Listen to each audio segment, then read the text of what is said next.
Welcome to Big Blend Radio with your hosts, Lisa and Nancy, editors of BigBlendMagazine.com.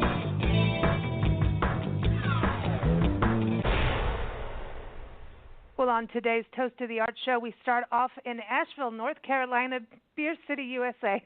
Cool. Why not? It's Friday. We're going to chat with music journalist Bill Kopp about his new book. It's called Reinventing Pink Floyd, From Syd Barrett to the Dark Side of the Moon. And anybody who is in music has to have this book.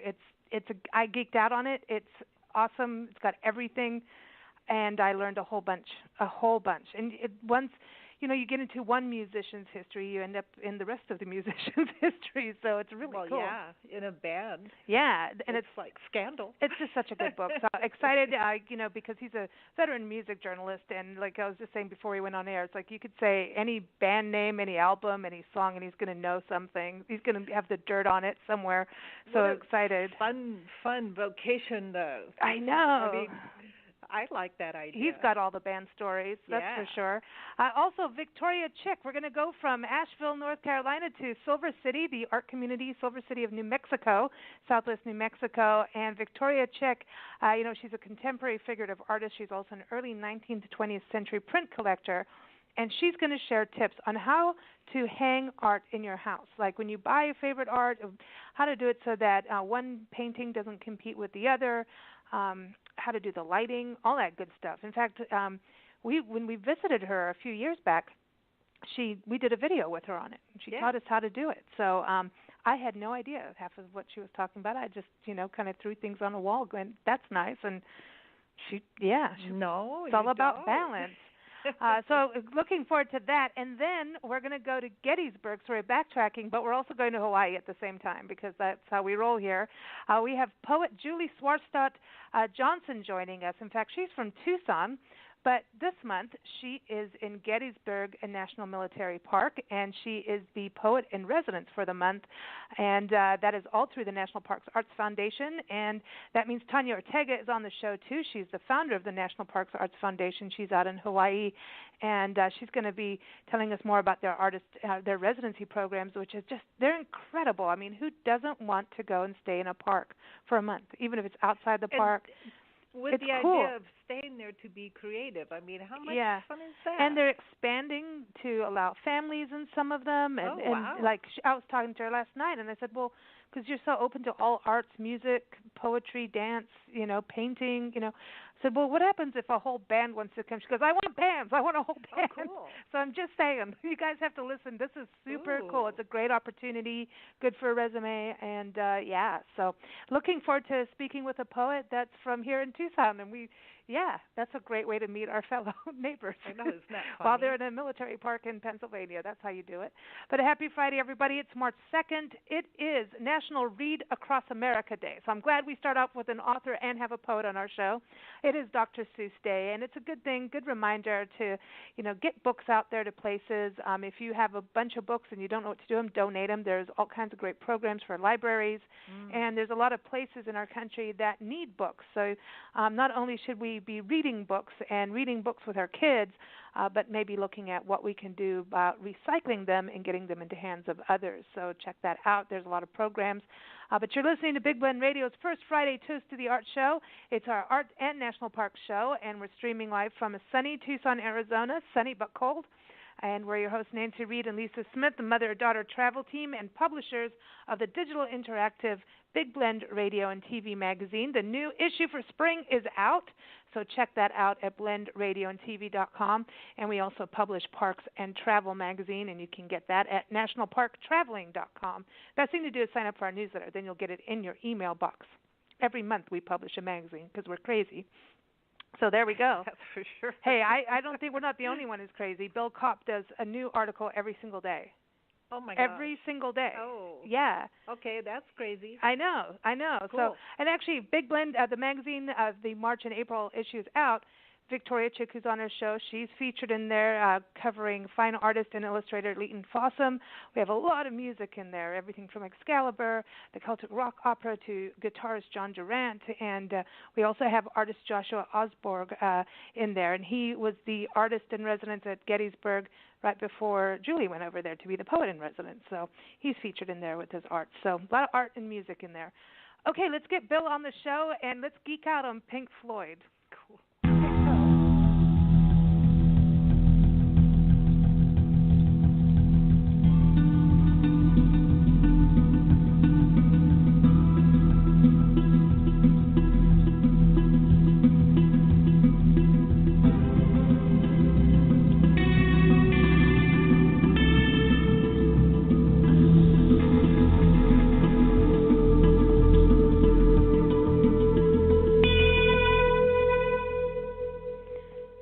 Knowledgeable, well-informed, conscientious, and sensitive, Bill has written about what really matters. Bill's book is a great read and well worth the price of admission. That's what Jerry Shirley said, the drummer for Humble Pie, about the new book out by veteran music journalist Bill Kopp, and I totally agree. I couldn't put it any better.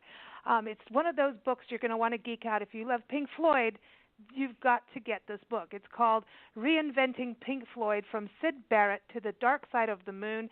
And we're excited to have Bill join us on Big Blend Radio today. Go to the website, reinventingpinkfloyd.com. Go get it on Amazon. Go get it everywhere you can. Go get it and do it now. Welcome, Bill. How are you? Fantastic. Thanks so much for having me on today. Hey, we're excited about this, because number one, it's one of our favorite bands. I mean, for sure. Just about every musician I know and every, music fan I know, when you say, okay, the top 10 list, Pink Floyd is like normally 1, 2, or 3. It seems like they are it, Absolutely. And as it happens, Dark Side of the Moon, which is widely considered their masterpiece, was released 45 years ago yesterday. Wow. We're late. Oh. And it's a full moon. It's a full moon. What happened? That's awesome, though. That good timing on your side. And I want to give a shout-out to your publishers, too, because I love publishers that will publish this kind of information that we can geek out on. Rowan and Littlefield Publishing who put it out. What's interesting to me, before we went on air, I was talking about as a kid getting into Pink Floyd and working backwards, and I've been listening to pretty much everything they've ever done. I just didn't know the story at all until getting into your book, and you have pretty much, you've covered it all. Well, I cover it all, but for the most part, what I really do with the book is I focus on the 5-year period between when the founder of the band, Syd Barrett, when he left the band in January of '68, to the 5 years later when Dark Side of the Moon came out.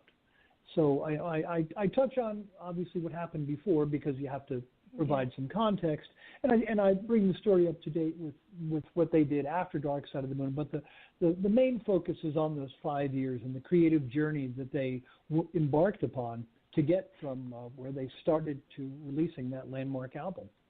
Syd Barrett is incredible, though. Like, he's a trip, and his story and Pink Floyd's story at that time reminds me of Peter Green and Fleetwood Mac, and how, it's like everyone's thought, he went off on LSD. Well, he did.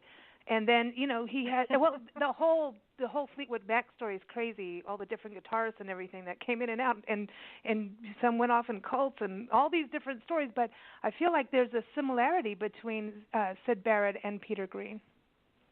There is, of course. Peter Green eventually came back, and he plays and records today, and Syd Barrett didn't. After he left the band, he did do 2 solo albums, both of which, with which he was helped to a great extent by his former bandmates. Then he pretty much retired in his 20s to a quiet life back in his hometown of Cambridge, where he took back up painting, and by most accounts, rarely, if ever, picked up a guitar ever again. And then he passed away quite a number of years ago now. Yeah. Isn't that wild how many musicians are into painting? Wow. Like Grace Slick does it. There's just calming. So many musicians. Joni Mitchell paints too. Like there's so many of them who paint. I think they see in colors. Like they listen in colors. Synesthesia. That's right. I think it may also be they're just two sides of the same coin. It's just another way of expressing one's creativity. Mhm. And now Syd Barrett, like the band loved him, but like he drove them nuts, basically. Because I was, Nice. Well, no, I mean, imagine like you go out to perform and all of a sudden Syd Barrett decides not to play, and he just turns his back on the audience and like that's it, So I think it became difficult, but they really loved him. Yeah, they'd all been friends for a long time, and it's worth pointing out that these guys, they were in their very, very, very early 20s when all this was happening. So it was, mental health issues were certainly not understood anything like they are today. And, lots of people were dropping, well, not lots of people, but lots of people involved with the music scene were dropping acid and things like that, so it was, in some ways, it was hard to tell where the mental illness stopped and where the overuse of some recreational substances began. I know. I have some friends like that. Yeah, just put it that way. I think, there is a fair amount of paranoia that seems to come through. That I think it's when your mind does expand and there's like, where is the limit? Do you, that's what music is all about, is to take you out of anything that's limiting. And Pink Floyd did that, man. Pink Floyd, I think they adopted all the senses. And when you looked at, I remember The Wall, watching that, it was the first thing I think ever of anything of Pink Floyd, was watching that, and I was freaked out about it. But then when you look at what they do live and how they appealed to with the visuals, and then also getting into doing a lot of soundtracks too. I mean, they really were into the visual and the sensual and the audio visual side of things. Very much, and they did what they could to make the most of technology. Going back as far as the late 60s, they were using a quadraphonic system live in concert, and they would have tapes. There were a couple songs that they did that were sort of long, free-form numbers. One of them was called The Embryo, where in the middle section there were recordings of babies cooing and giggling, and footsteps, people running up and down stairs and through hallways. Through use of a joystick device, they could control those sounds. And so if you were in the concert hall, those sounds could be spinning around you in 360 degrees, which would be pretty freaky. And they were doing that, way, way ahead of their time with that sort of, surround sound, although it wasn't called that. And that's how they. That is a little freaky. Well, add a little bit of libation there, or anything. It's because we call it the whale music. They have the whale sounds. They do. Mm-hmm. It always sounds like underwater. Yeah. It's weird. Yep. So before we went on the air here, I was telling you that See Emily Play has been just going nonstop in my brain, and I want everybody to have that experience. But it's a really one of those classic songs, because when you think about Dark Side of the Moon and forward from that, when you look in the past, their music had that psychedelic side, but they were very R&B in the beginning. Oh, certainly. Syd Barrett was very much influenced by blues and rhythm blues. And on that first album, Piper at the Gates of Dawn, which is very quintessentially 1967, it's as emblematic of the kind of music that was coming out in 67 as Sgt. Pepper or even the Moody Blues, Days of Future Past, both of which came out that same year. And so they're very sort of pop oriented. They're hooky, accessible music, but it's also has kind of a freaky edge.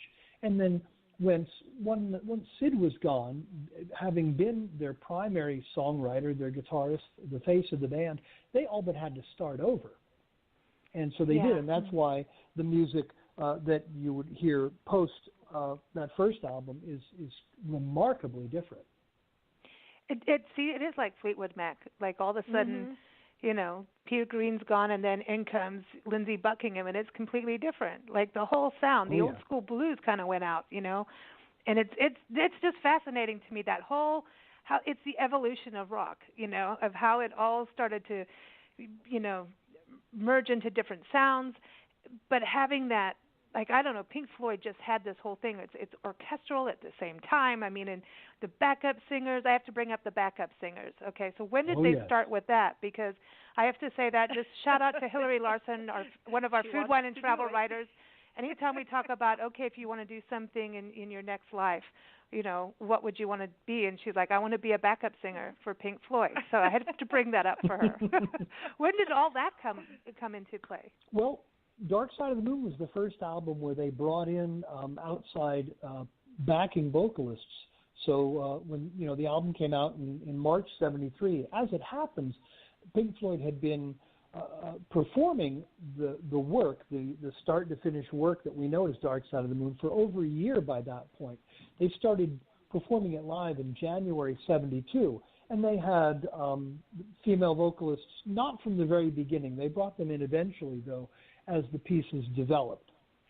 So it's interesting when you get a lot of creative people together in a band, and everybody's got their own thing, they've got their own style, their own way of thinking, own way of being creative, and then you mix it all together and manage to come up with something that's really, really good.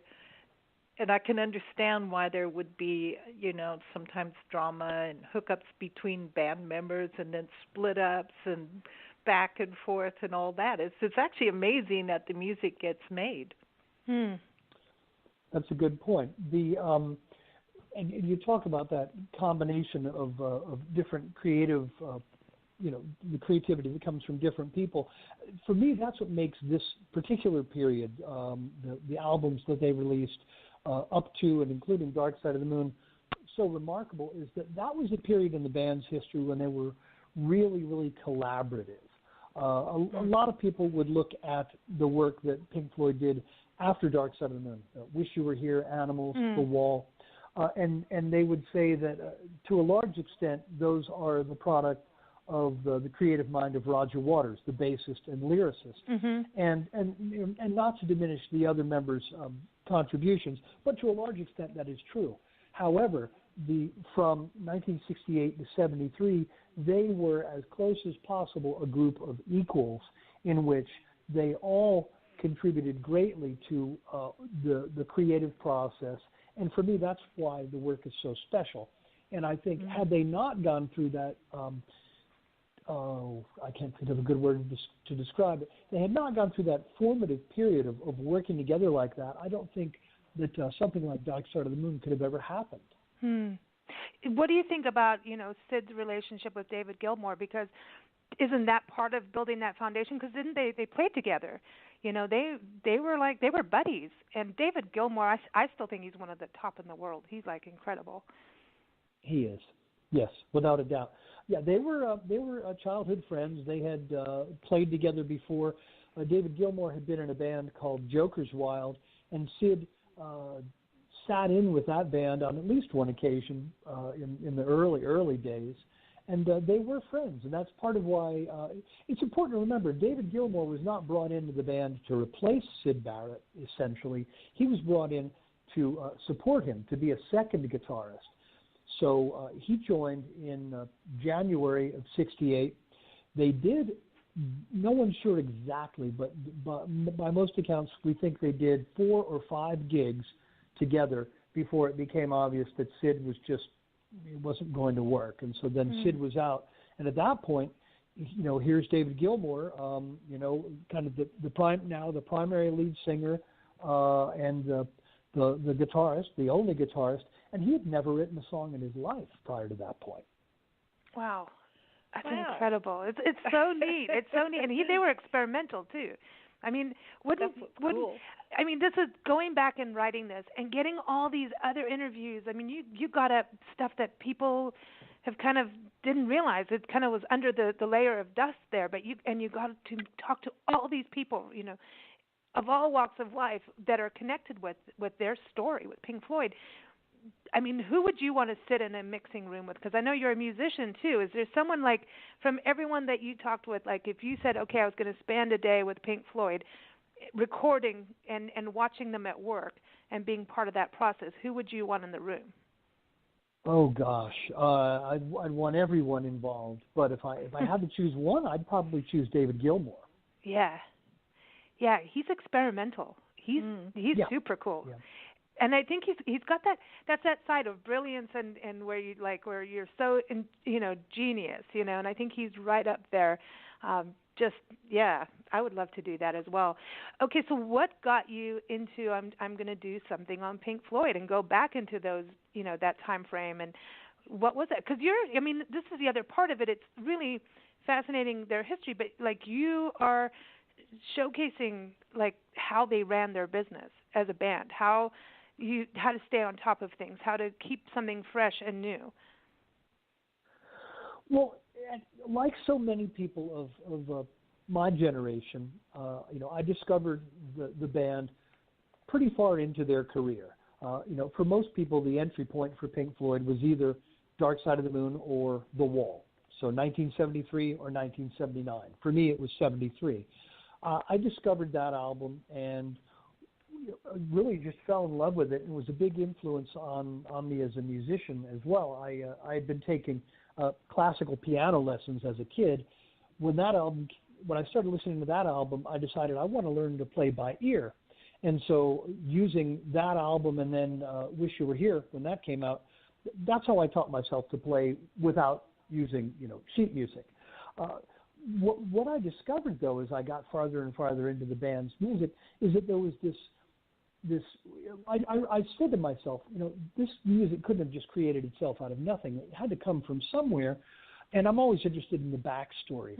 And so as I began to dig in and discover that, gosh, they had done 7 albums before Dark Side of the Moon, I began to explore those. And just in subsequent years, just talking to so many different people who know and love Dark Side of the Moon, I'll say, well, that was their 8th album, and they'll kind of some of them will give me kind of a quizzical look and say, really? I don't think I realized that.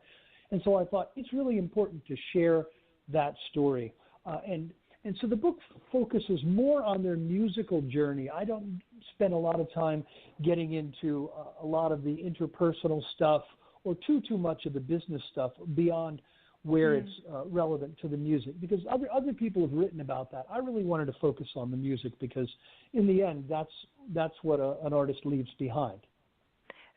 But they went into everything, man. I mean, that's what I'm saying.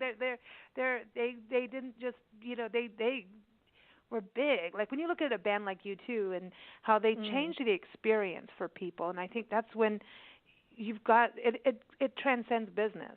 I mean, this is something that it will always be a part of people, And you think about Wish You Were Here. Is it true, Wish You Were Here? Am I getting right that they actually wrote that for Sid? Maybe in a sort of an oblique way. I mean, I think in the same way that Dark Side of the Moon is about big themes, it's about big ideas that everyone can relate to. So too is Wish You Were Here about a number of different things. There are definitely very, very clear references to Sid, and he was definitely, I think, in Roger Waters' mind when he was writing. But it's in no way about Sid, I wouldn't say.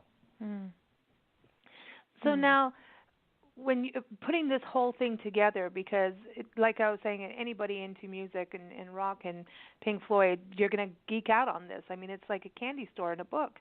Everything's in there. How long did, taking notes on all of this and doing all these interviews, how much work went into this? Because to me, it feels like, someone could have been working their entire life on this. It took me 3.5 months to write it.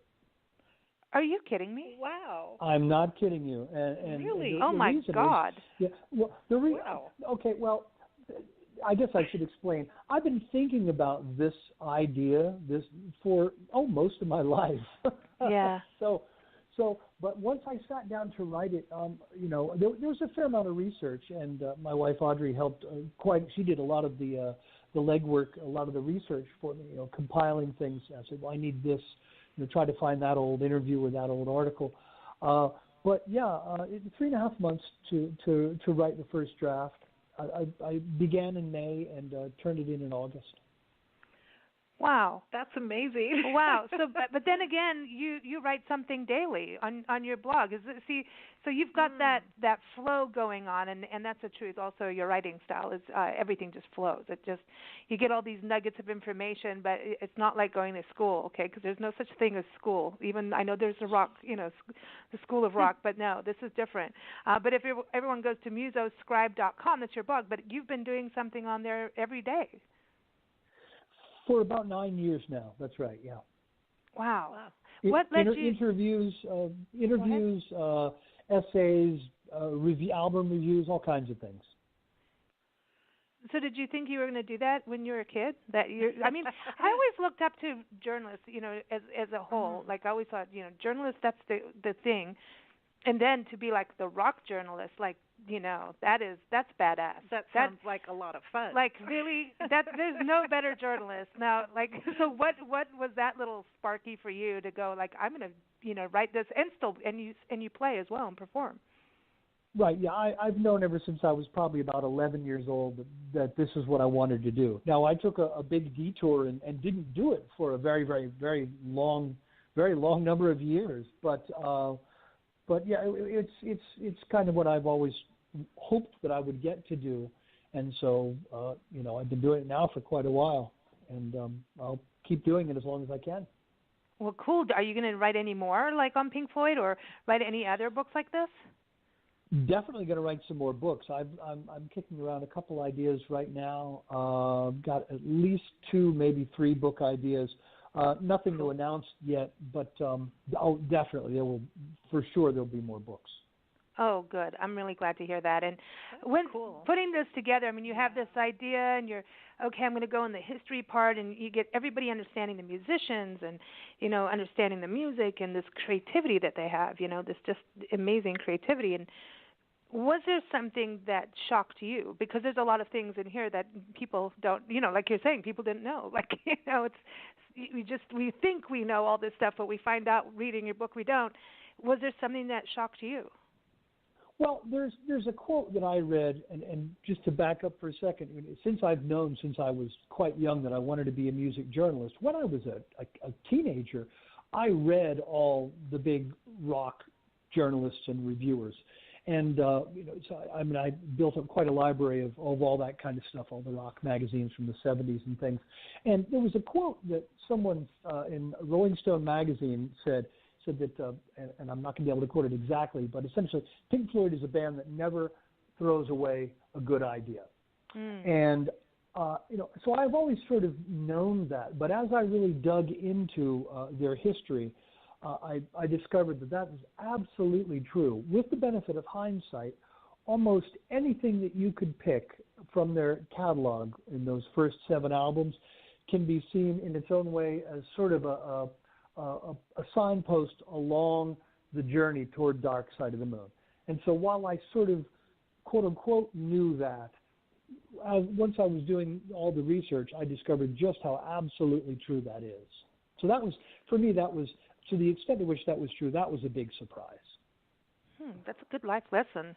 It's interesting when you look at the band members. I always try to think back, okay, Beethoven, Brahms, Bach.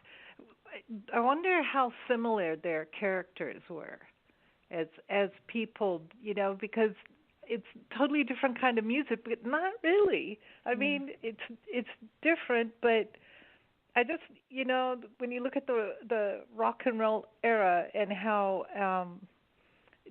how free it is, and then you think of classical music, I just wonder what what would Mozart think listening to Dark Side of the Moon? Well, we'll never know. They obviously came up in very, very different circumstances. The members, with the exception of Richard Wright, the keyboardist, who had a background in jazz, none of the musicians in Pink Floyd were what one would call technically very, very, very proficient.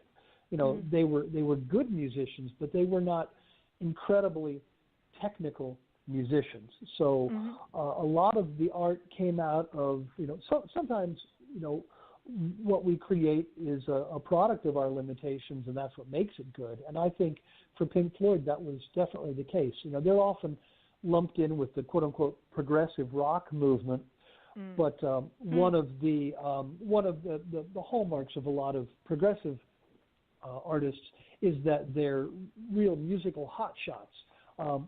Pink Floyd really were not so much that. They were not, you know, they were no punk band. They were not primitive in any sense, but they were not really high end in their ability to, you know, play really, really fast or complicated things.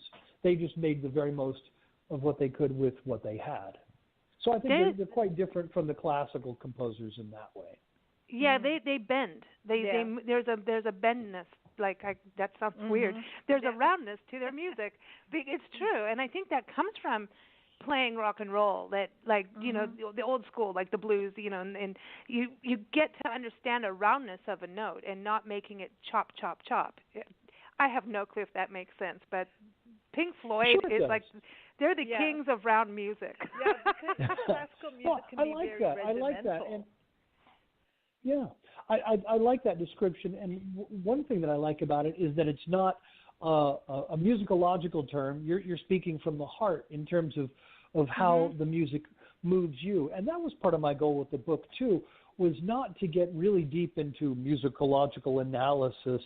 I mean, I'll make a couple references here and there to chord progressions and root notes and things like that. But for the most part, my goal was, not to write for an audience of schooled musicians or to necessarily to write for an audience of hardcore Pink Floyd fanatics. I think the Pink Floyd fanatics will find plenty to enjoy in the book, but I think anyone who just likes their music, who likes the well-known stuff and is interested where it came from, I think they'll find things that will help them appreciate that backstory and the music that they made in their less well-known years.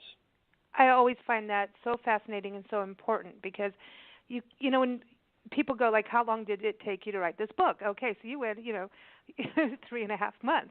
But that's not true. It started since you're a kid. You know what I mean? The reality is you've been practicing for a long time.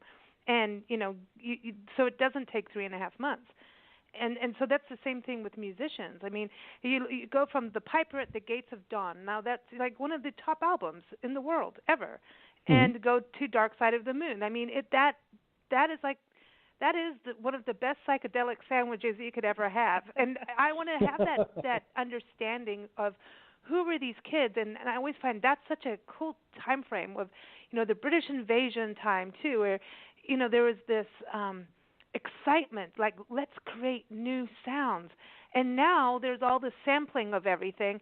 I'm like, can't we have like new, like I know that they're, learning blues and rock and things like that, but it was fresh and new and different. And there was just, there's no limit. They're allowed to color outside the lines. And I think that's such an exciting time for musicians, when that beginning spark of it all.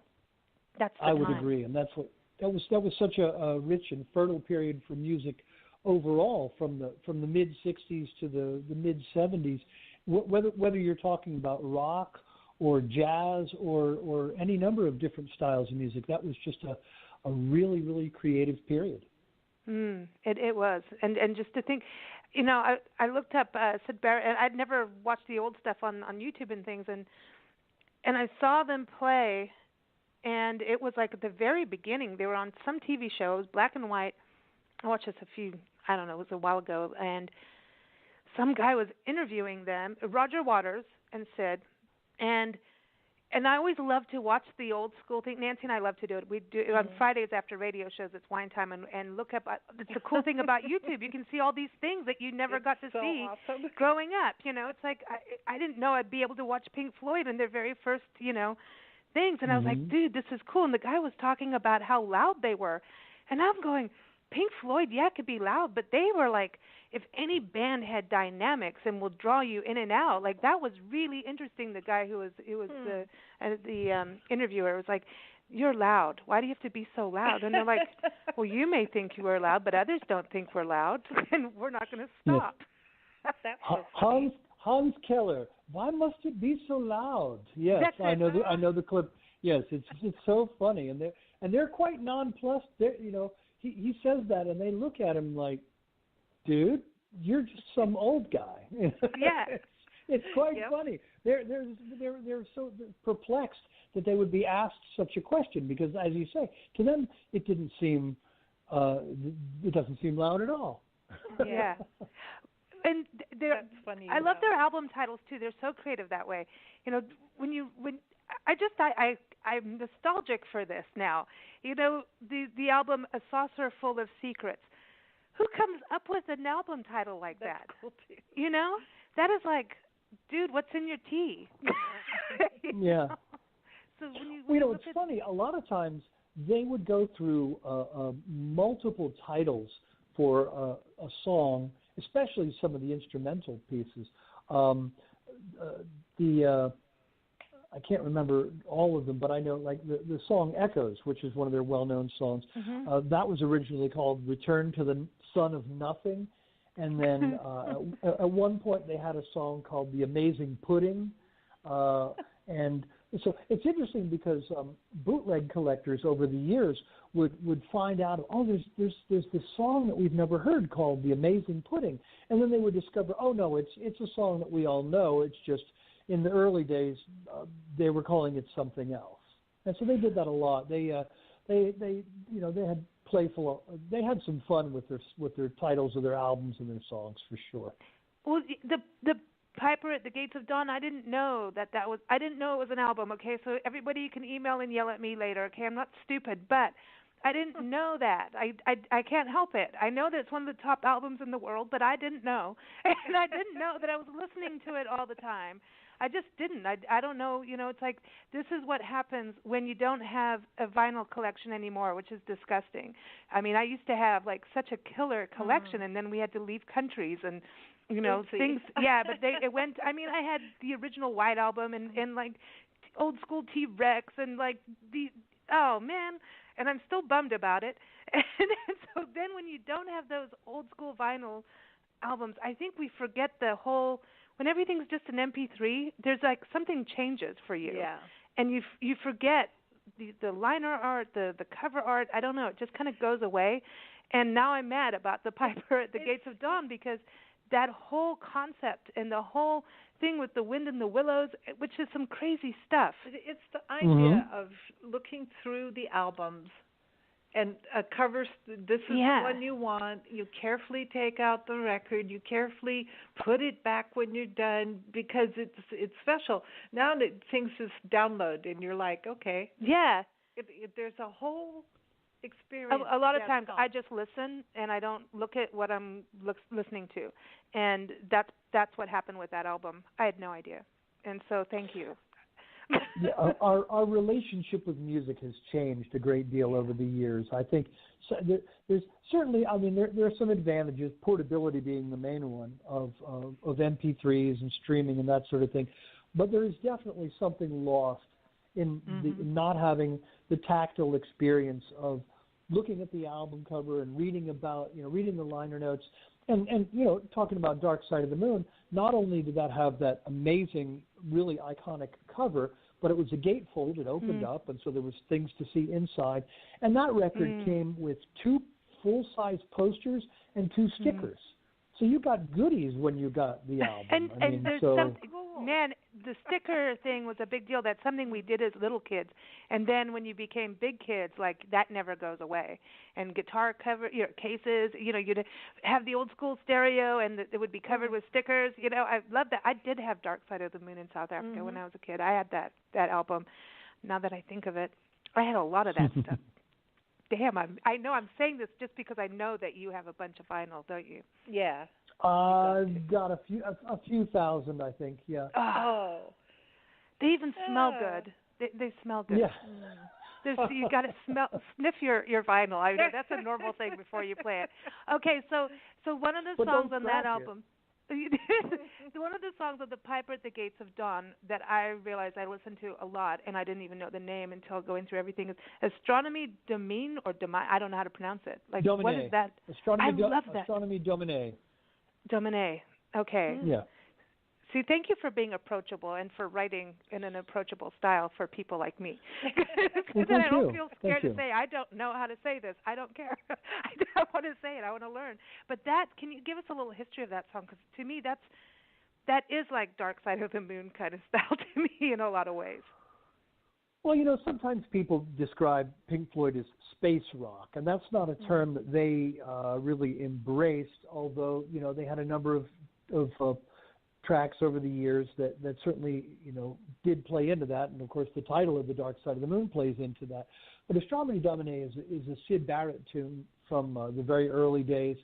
And it has a lot of – it's kind of an interesting cross between Syd's sort of pop approach, which he used on songs like See Emily Play, for example, and Arnold Lane and things like that, and then his more free-form experimental side, which would be represented by a song like Interstellar Overdrive. Astronomie Domine is kind of the sweet spot in between, and that song remained in the band's set for a very long time. As I said, Syd was gone by January '68. When I saw Pink Floyd in 1994, they opened with Astronomie Domine, and Pink Floyd was never an oldies band, but they still put that song in the set because it's aged really well. It's trippy. It just you're listening to something completely different, and now for something completely different, Pink Floyd. Okay, so some history on the name of the band, the Pink Floyd. How did they come up with that? Well, that again comes from the mind of Syd Barrett. Syd was a big blues and R&B fan, and so he combined the names of two Piedmont folk blues African American artists, Pink Anderson and Floyd Council. One of whom was originally from Spartanburg, South Carolina, which is just down the road from where I live in North Carolina.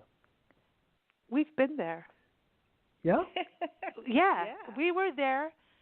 Seriously, I remember the statue. There was like these statues in this little charming downtown, like very small. I remember we went to see a musician or something. Didn't we go to see Jimmy Driscoll? Yeah, we went to Asheville, North Carolina, the same trip. This was 25 years ago. This was a while ago when we just got back to this country from South Africa, and we lived in Florida, and we went on a road trip. And I remember we were supposed to go see somebody in a band in Spartanburg, where you're talking about. And I remember photographing statues, and that it was a very religious-looking town, if that makes any sense. Could I say that? And add like a. What does that mean? I don't know if we're in the same town, but I remember that town, and I think something happened. We broke down, or something happened out there. But it's pretty out there. It's beautiful. That whole region is. You live in a good place. It's beautiful. That whole area. Oh, I think so. Yeah, I love it here. Yeah.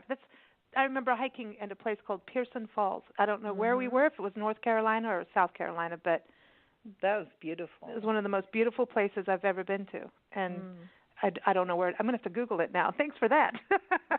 Well, I'm really glad you're going to continue writing. I do want to ask you this: for anybody getting into the world of being a music journalist or a rock journalist, what advice would you give them? Oh my. Save a bunch of money first. Yeah.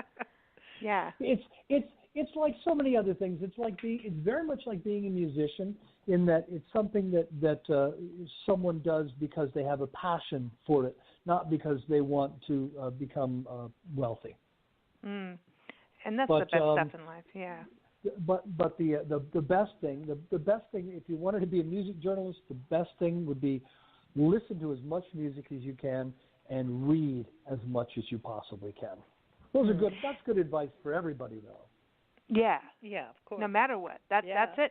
And then, but how, it's like with us doing with our magazines and things like that, it's like, here, will you write an album review? And I'm like, no. I used to, and I would sweat over it. Like, that would feel like, it would take me 3.5 months to write a review on an album because I always battled, like, being personable. And then it helps because we're both musicians, so we can talk music and understand notes and things like that. But there's this, how do you balance it where you're not, and that's the thing about your book is balance, where there's a personal style, you connect as a reader to you personally, but it's not it's you can come up with your own side. You understand, you don't say, okay, like, if Bill likes this song, then I'm going to like it. You know what I mean? You allow that balance, and I think that's the thing about reviews and doing this kind of thing is that balance of understanding good music and what's bad music. Is there such a thing? But how do you balance it out where it's not totally personal, if that even made sense? Sure it does. I think part of the job of a music critic or any sort of a critic isn't to do the reader's thinking for them. I mean, that's an insult to the reader. Right. It's to be something of a consumer guide. There are plenty of reviews where what I'll do is I'll set out what the particular virtues of a recording are, because everything has some sort of value, or everything I've heard so far has at least some sort of value. And so what I try to do is focus in on that, because that thing which makes a given record worth hearing may not be something that particularly appeals to me, but somebody else may go, oh, that's exactly the sort of thing that I like. Mm-hmm. So what I try to do is act as a consumer guide, and just give the reader an idea. Well, here's what this is about, and here's where they're coming from, and this is what it sounds like and why you might like it. For the most part, the only time I'll write a negative review is if it's a well-known artist who has just really let us down, who's just really disappointed us and done something substandard. I'll never write a negative review about someone who's not well known. No one needs to be kicked when they're trying to get their career going. And it is, no matter what, there's opinions and opinions. Sometimes when you watch like the Food Channel, and you have these judges and they really trash some of the food, and you're like, well, it looks pretty good actually. Yeah, that's the thing. I think there's that balance of, you're being informative, but not getting in the way of it. And the negative thing, I think we have enough on social media now to cover that. Yeah. Everybody's opinion on Yelp. Yeah, you make a good point about the food critics. I've lost count of how many times I've seen TV food critics say, never put cheese on shellfish. Yeah. And depending on the recipe, I think it works great. So I do a lot of cooking, so yeah. There you go. Well, music and cooking go hand in hand. Music, painting, and cooking, and wine. Creativity is really about pushing boundaries and breaking rules. Mm-hmm. I mean, it's good to know the rules. Man, absolutely. Know what the rules are so that you can break them them intelligently. Yes. Yeah. Well done, Pink Floyd. Style. They did that. Break them with style and with a purpose, not just okay. But that's how you find out something tastes better or looks better or listens better, by just pushing that little envelope there. That's right. That's right. Absolutely. Wow. Well, we've covered a lot, Bill. Yeah. Anything else? No, just kidding. It's been a true pleasure having you on the show, and super excited that your book is out. Everyone go get it again. Go to reinventingpinkfloyd.com, or you can get it on Amazon again by Bill Kopp, and the full title is Reinventing Pink Floyd, From Syd Barrett to the Dark Side of the Moon. And hey, celebrate the Dark Side of the Moon, 45 years. That makes me feel very young. Thank you, Bill, for reminding us of that. Thanks so much for having me on today. I really enjoyed talking with you. Well, keep us posted on your next books, okay? Yeah. I will do that, yes. All right, awesome. Everyone, again, musoscribe.com. Keep up with Bill over there as well, but reinventingpinkfloyd.com. I'm going to place a bet on what the books are going to be about. I know. We're waiting. Yeah. Thanks. You have a good weekend. Thanks. You too. Take care. Bye-bye.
in and out of this dream. Just a fleeting glimpse, never the same, never the same.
What shooting stars may fall for these wishes heaped upon that shore beneath the sea of memories.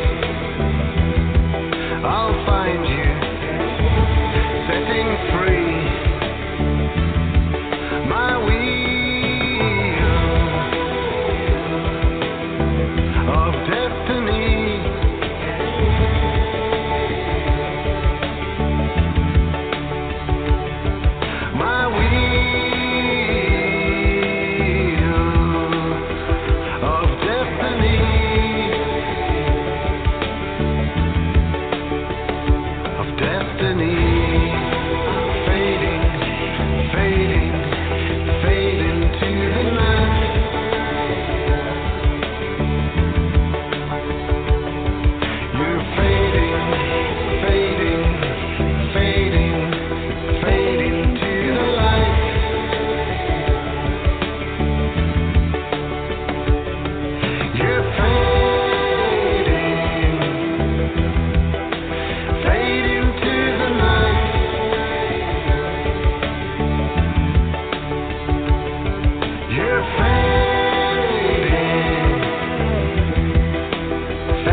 Everyone, again, that was James Saunders over in South Africa, just outside Cape Town, in a nice fishing village called Hermanus.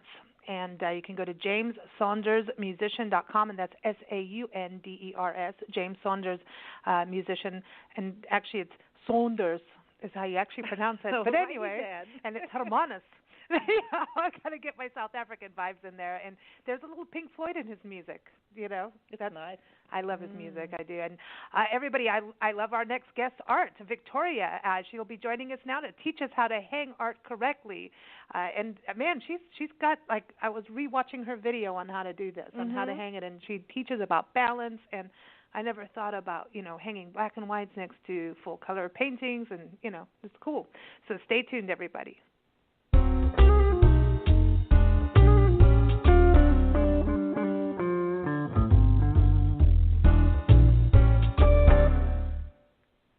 all about art here on Big Blend Radio with Victoria Chick. She is an artist, a contemporary figurative artist based in Silver City, New Mexico, which is a beautiful art community and nature destination, Gila Wilderness area, the Gila Cliff Dwellings, there's mountains, there's snow from what I've seen online. But anyway, she's based out there, and she's got her studio, and sometimes you can go and visit her, depending if there's a studio tour happening. And she's also a collector of early 19th and 20th century prints. And since she knows so much about art, since that is a big part of her life, she's going to teach us how to take care of the art that we purchase, how to really hang it and showcase it in the right way. And you can go to her website, victoriachick.com. You can also read her articles and listen to past interviews.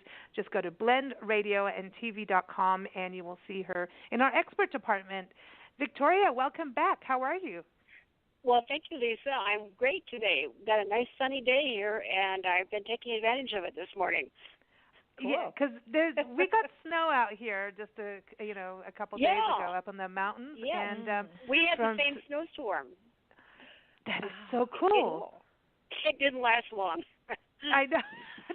It's just so cool to see snow, and I think it's so great to get. I mean, because it was getting kind of like there's no winter rains that the desert needs out here, and I think you guys were feeling that way in Silver City too. Well, we were.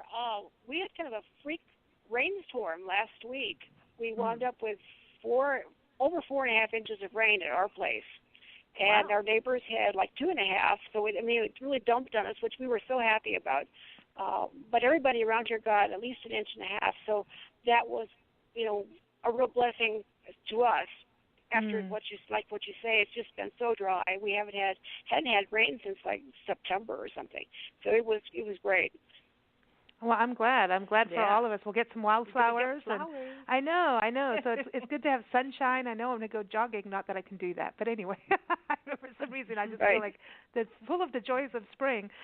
So hanging art. I remember hanging out with you and Mike when we were on our tour and came to visit you in Silver City, and we made a nice video. It's up on YouTube. Everyone just type in Victoria Chick hanging art on YouTube or Vimeo, and you'll see it. And we'll also post it with her article up on blendradioandtv.com and in Big Blend Radio and TV magazine. But you showed us how to hang art. And, it was really interesting because you've got some giant paintings that take up almost the entire wall. And then all of a sudden you'll go around the corner and you've got one that will fit in the palm of your hand. So, That's right. It's all about balance, right? Well, yeah, except for that little one. That was kind of an experiment. But when we talk about hanging art, I hate to come across like there's all these rigid rules, and I'm going to come and wrap a ruler over your knuckles if you don't hang it the way I think you should hang it. You mean Martha Stewart? Yeah. Yeah. No, I'm not. Because I don't feel like that. You sometimes have to push the limits if there's a certain way you want something to feel or something the way you're going to present it. It's really important to you, break the rules. But there are guidelines, and my video tries to show you how some of those guidelines work. It does quite the big well. painting that you mentioned, I've got two smaller ones, one on either side of it, and it's very formally balanced, so it's pretty equal.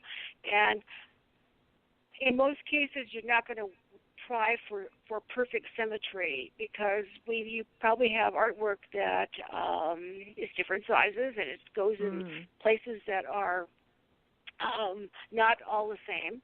So you have to kind of work around what you have from an architectural standpoint, I think, in your home. It's like making a puzzle. That, yeah, it is kind of like putting a puzzle together, and you're in control of the pieces.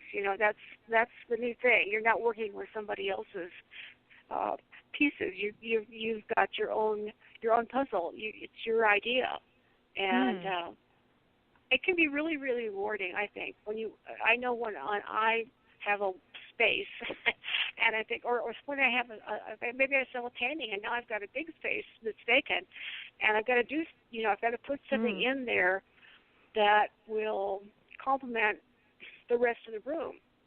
and that you have to think about color, and in a way, you're your own designer because you're working with a lot of different elements, and so you try to use the color and you try to find a size piece of artwork that goes in that spot well. What do you think about like wallpaper? Yeah, what do you do if someone Wallpaper can be hard. I mean, it depends on what the pattern's like. It's an interesting question, because wallpaper isn't used as much as it used to be. But if you look at old homes, like turn-of-the-century homes, or when wallpaper, even up to the 1950s, where wallpaper was a choice of what you do with a wall, and people would put paintings on it, and they seem to work out. But in those cases, the frame is really important because it gives you a separation between the wallpaper background and the subject matter of the painting itself. I can see that, where a nice, big, thick, heavy frame would draw your eye and separate. But people used a lot of gold frames too then. Oh, maybe that's why. There's more paintings now where you don't even need a frame, and the especially in canvas, it goes over the edge, so to speak, like infinity pools. Maybe wallpaper wouldn't be helpful. No, I know it really wouldn't. Yeah, that would create a problem. Well, and the frame part of it, that's something too to talk about, because isn't that kind of a personal thing when someone purchases a piece of art? Sometimes people want to buy it framed, but isn't it sometimes better to do it yourself and you need to take care of the frame. Sometimes it's more expensive than the picture. Well, that is true. There's some fabulous. I love to go to frame shops because the moldings can be really, really beautiful. You have to be careful. Your frame doesn't overpower your artwork. And sometimes framers tend to get carried away because they have all these skills in framing or matting, and the mats get kind of complicated with some framers for the cutting designs in the mat itself, and then putting a frame on. That. Then it competes. Yeah, it does compete, but once in a while it works. But I tend to avoid those. I kind of like plain mats instead. I like things to be kind of simple too, and I think there's this. What's kind of interesting about frames and some of them getting really ornate is it takes you back to times where they used to make furniture like that, where they'd actually carve. Like you've got those chairs, and where people carve into it, and it's like, wow, this is real furniture. It's like the frames. It was part of a craft, and now it's like here's your plastic Walmart frames. Well, again, the frame is meant to enhance the work. It's also meant to protect the work, and so a simple frame is okay because it can protect, and depending on what the subject matter is, a plain frame can enhance the artwork. So it doesn't necessarily have to be really costly or ornate. What about those lights? You mentioned this in your article, as sometimes you go in and they have like a light hanging over, like they have their own lamps. It's like, here's your reading lamp for your art. And I always wonder about that because it's kind of like, I don't know if light is, like if it's in a museum, I don't know where there's a light shining directly on a painting, like an oil painting. Is that bad for it? Well, it would depend on the artwork. It wouldn't bother from an acrylic painting. It would, depending on how far away it is from the painting itself. It might be like 12 inches away, or 8 inches away, or 6 inches away. If it's too close, it might bother an oil painting. It might make that spot that it's hitting mostly directly crack sooner than it would otherwise. I personally don't like those kind of paintings. It's kind of an old-fashioned way of displaying art, and I think one reason it started up when electricity first came in, that somebody thought that would be a good idea to spotlight, a really nice painting in somebody's home, but it tends to make an uneven light on the painting. Mhm. And that's what I thought it would do, because no matter what, there's a shadow cast. Like it's kind of like they only want you to see one part of the painting, and they're hiding something. I know, and then but what I've seen is those paintings, like the molding around it or the matting, turns yellow, and it's got the artist's name in there. Like when they first do it, it looks, oh, this is La Di Da, and the artist's name and the title and everything's in there. And then all of a sudden, it starts to look yellow, like it was left out in the sun. But it's true, like it's like it's flash photography done wrong, because it's like, here, you'll get a photo, and here's a big starburst in the middle of the photo, and then you'll get red eyes. Then you turn into the devil. No, but it's like, here's the yellow, the big, because it creates shadows. It really does. Well, wherever you have light, you're going to have a shadow. Right? That's right. It will be where the light spot is, but it's going to be somewhere else. Yeah. So it really isn't that helpful to the artwork, to anybody's artwork, and it can actually, especially if it's a work on paper, it can actually harm the work. So. And I think the other thing is if you have artwork in a room where there's a uniform light, like from fluorescent fixtures. Fluorescent fixtures are killers on certain kinds of paint, like not so much oil paint and acrylic, but watercolors, or even things that have been printed out like reproductions are really. I mean, you go into restaurants with it a bed decorated for a few years, and all the artwork has turned sort of this blue color, and that's just totally almost due to fluorescent lighting. The food doesn't look that good either under fluorescent lighting. Yeah, and that's you have a blue burger, in your picture, and it's not advertising. Yeah, and that's food photography. It's also about it. That's an interesting thing, because we talk about wallpaper, but wall color and painting, it's the same as just on the food photography I've done for ads and things like that. Yeah. And people will go, put it on this. I'm like, no, man, that's going to make your eggs look green. It's it's Dr. Seuss Day, green eggs and ham. Yes. No, this is where it came from. You remember I don't know if you remember, Lisa, in the 60s and 70s,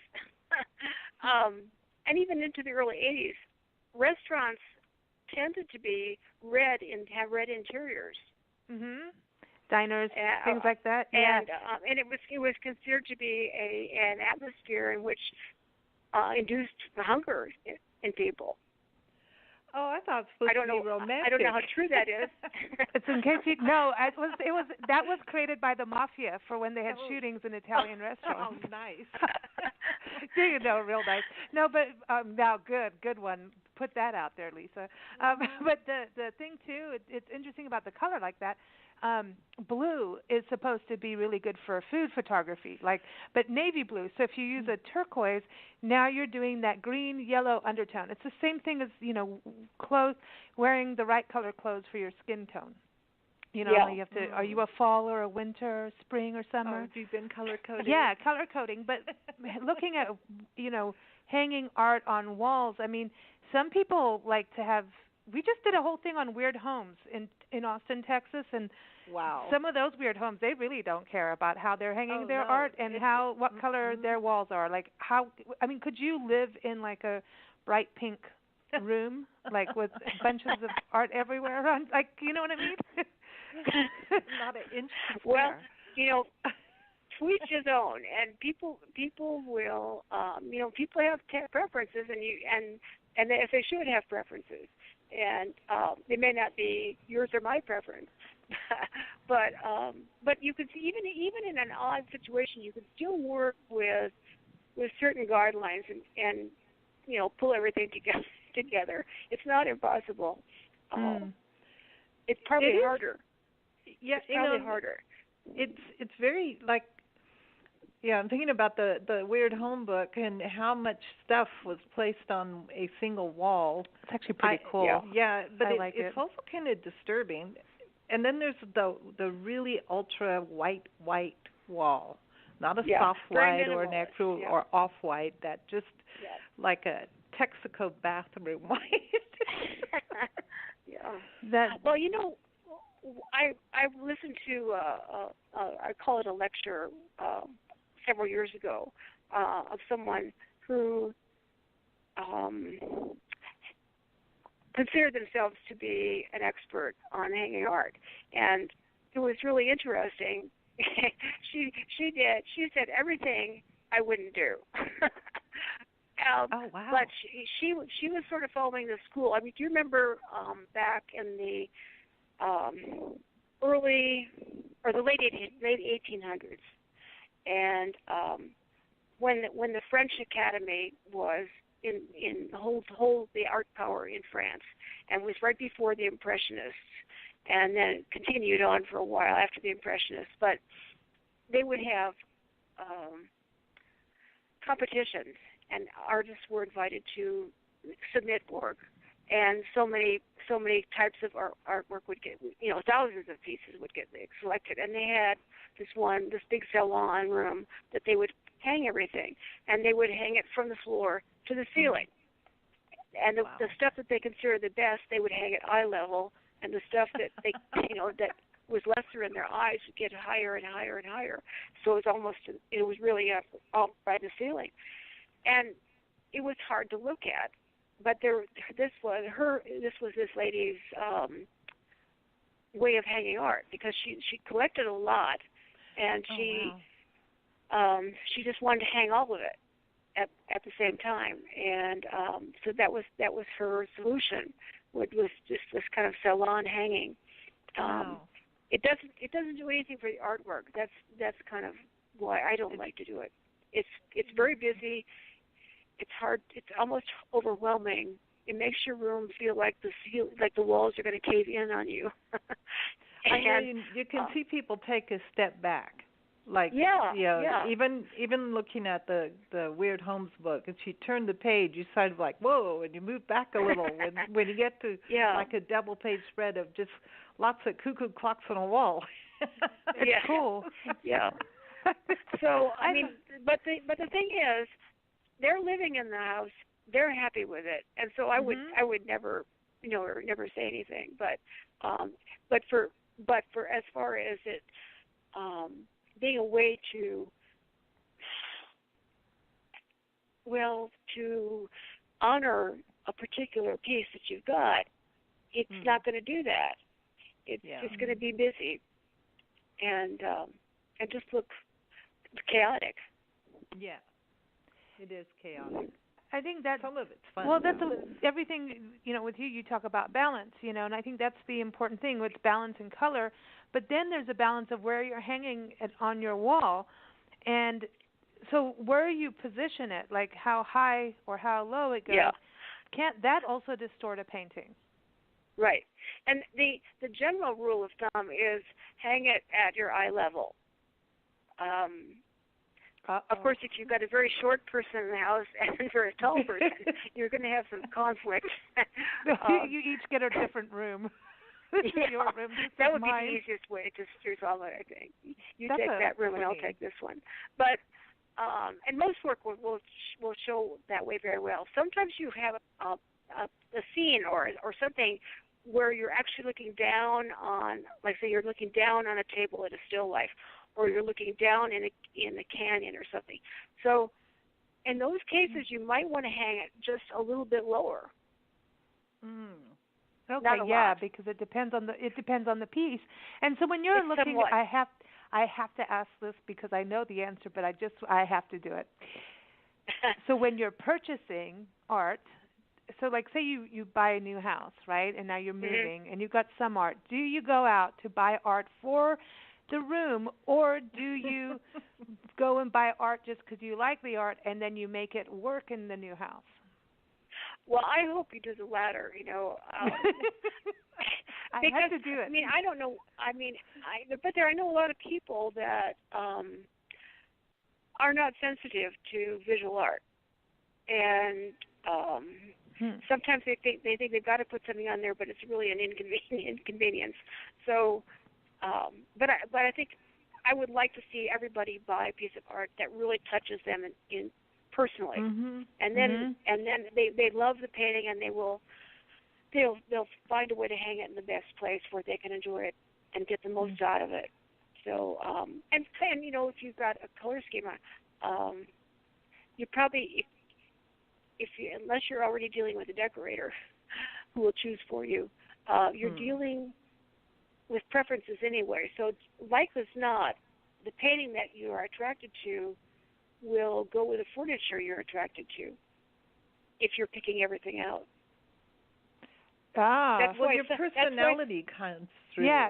I mean, to me, that's why people who have real eclectic houses, everything seems to work. That's me, because it's about what you like and what you want to look at. And if a decorator says, "Well, this goes with your couch," and it and you're going to put it on your wall, and you don't like it, you're going to be miserable in your house. I mean, that can actually have an effect on you. They talk about like color in rooms, like how it can affect you, your psyche.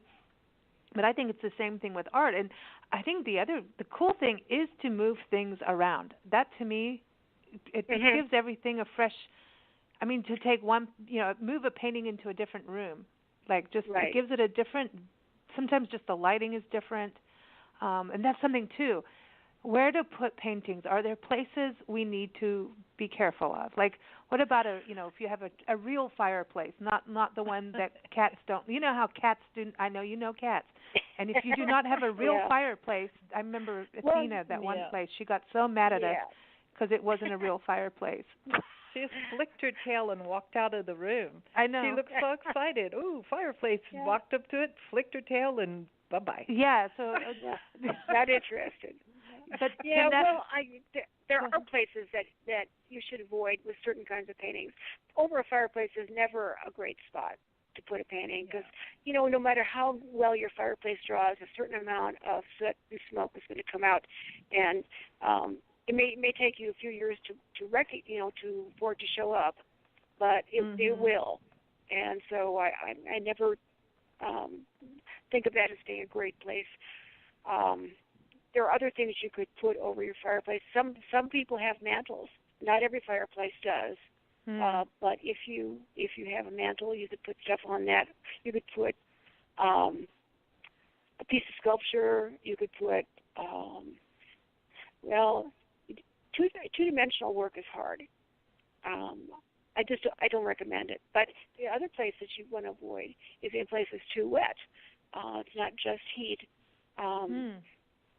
If you've got acrylic painting, like the kitchen, acrylic paint, you can put an acrylic painting in your bathroom, or around your kitchen, without having it hurt anything. If you put paperwork, that moisture will get in there. It makes kind of a mildew or a mold, and they call that foxing, where you can see these kind of little brown starburst shapes that will get on the paper. So they not want to do that. And oil painting is hard because a lot of it depends on where you live, what the humidity is like in the area in which you live. Where you live and I live, it's so dry usually that you don't want to put anything like that in a damp area because there'll be this terrible contrast, like when the shower is on, and there's a lot of moisture in the air, and then you turn it off, and now it's going to get really dry. So there's this kind of stress on the wood that supports the canvas and on the canvas itself between shrinking and expanding. So in the long run, if you've got something that's really valuable, you do want to avoid that. Everybody wants to avoid shrinkage. I just had to say that, but but anyway, it's a Seinfeld thing. But the reality, I know that from my guitars, and now there's a lot of artists painting on guitars. Yeah. When we moved from Julian, from the mountains, started in the coast and went from the coast to the mountains to the desert. That wasn't that was a wake-up call to taking care of your guitars. I mean, I had to get it straightened, like the neck straightened on the one, the other one I had to do other things and a lot of restringing, but actually the wood, and I just didn't think, I didn't know. It's the same kind of thing. Things move in temperatures. And so a lot of people I know out here, a lot of musicians I know, they have their guitars in like a temperature controlled room or space, so that they don't warp. Pianos are sensitive too. Mm-hmm. So when we moved from in town, even here, even moving, like 6 miles out of town, we moved to a higher elevation, and that caused a change in the piano. So there's a lot of, people don't realize maybe who aren't musicians just how sensitive those instruments are. I'm thinking now about all the musicians I know who paint guitars. That's I'm just no, there's a lot of musicians who paint them, and they're really cool. And now I'm wondering, like, how do they last?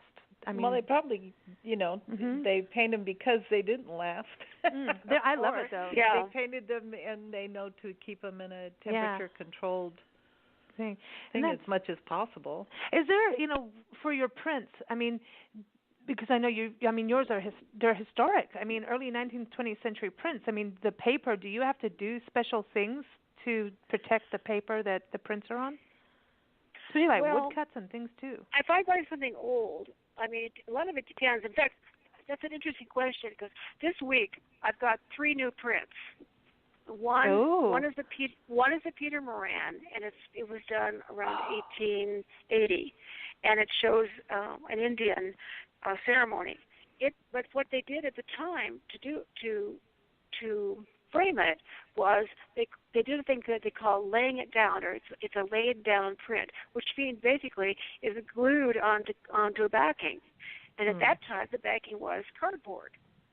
So that has had a very detrimental effect on the print. Yeah. Although I love the print. I love the history of it. I love the picture. So I bought it anyway.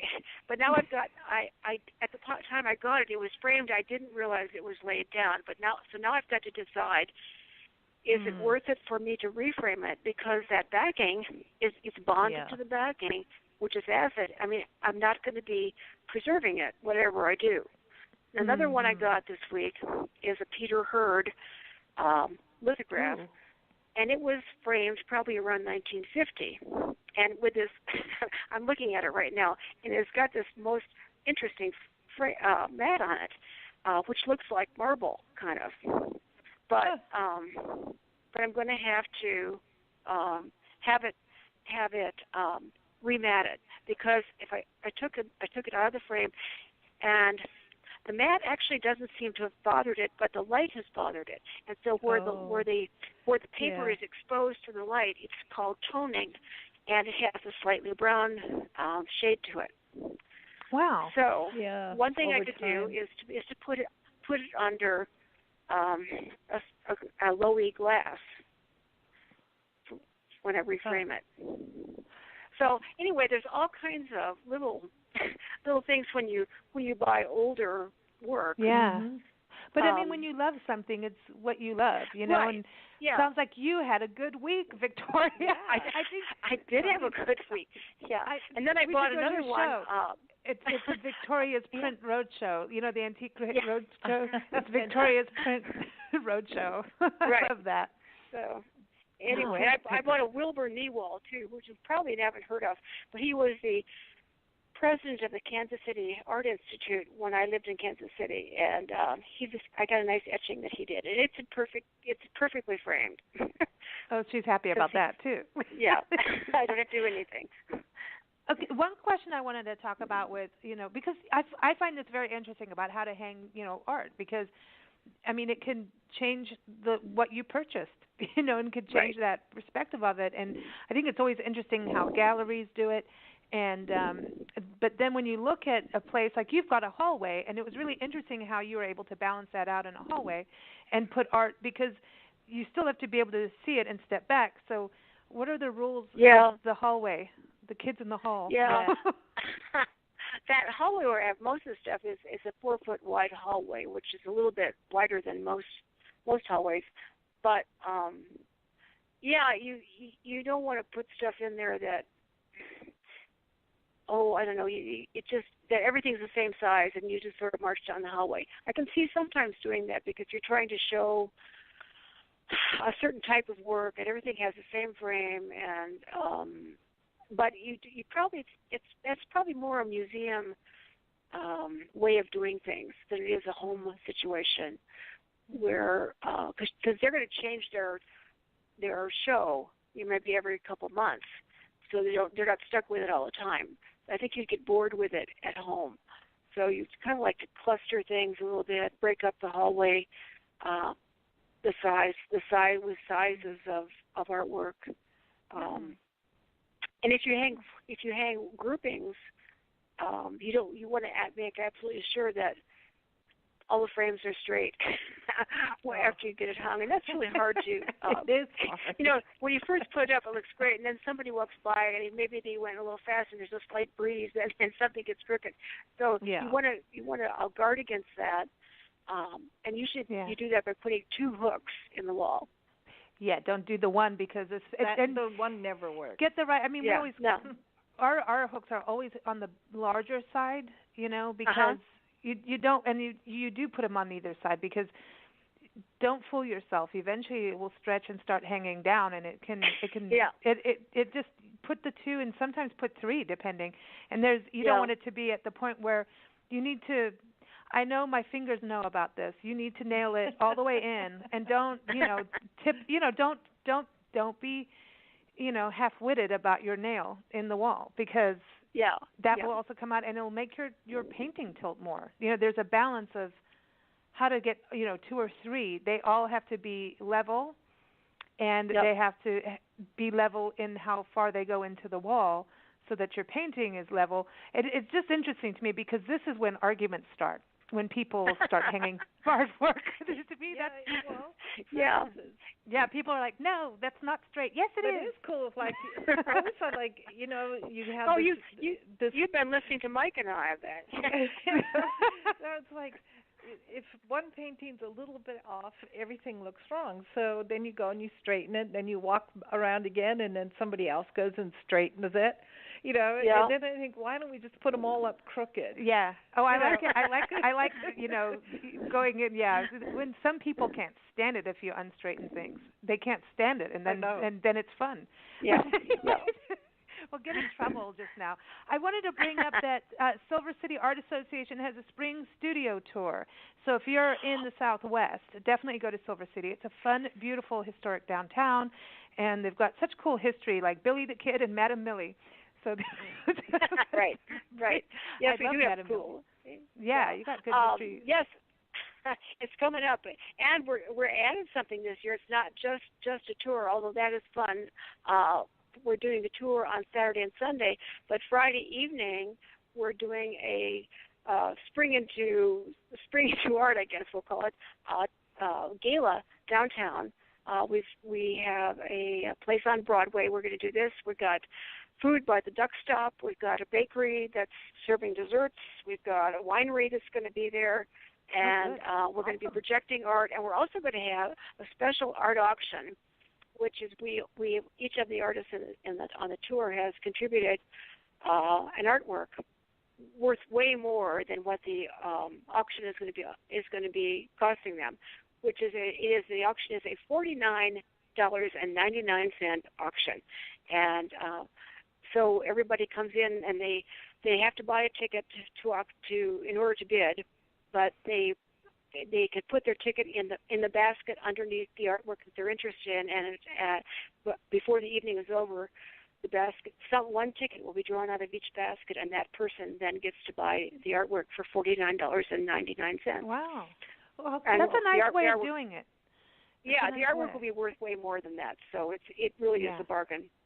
Wow, and even the frames are usually more than that. I think the studio tours are and the really work is cool framed, thing. yes. The studio tours are such a nice way of learning about an area, and May is perfect. It's such a beautiful time of year in Silver City. Yeah. It's so green and lush, and there's birds, and It's just such a good time and a good way to get to know a region, but it's also one of those rare moments of being able to connect with an artist, because most artists don't want people hanging out in their like you don't want people watching you paint, right? Well, we've had this discussion. I'm always happy to have company, because I like to talk.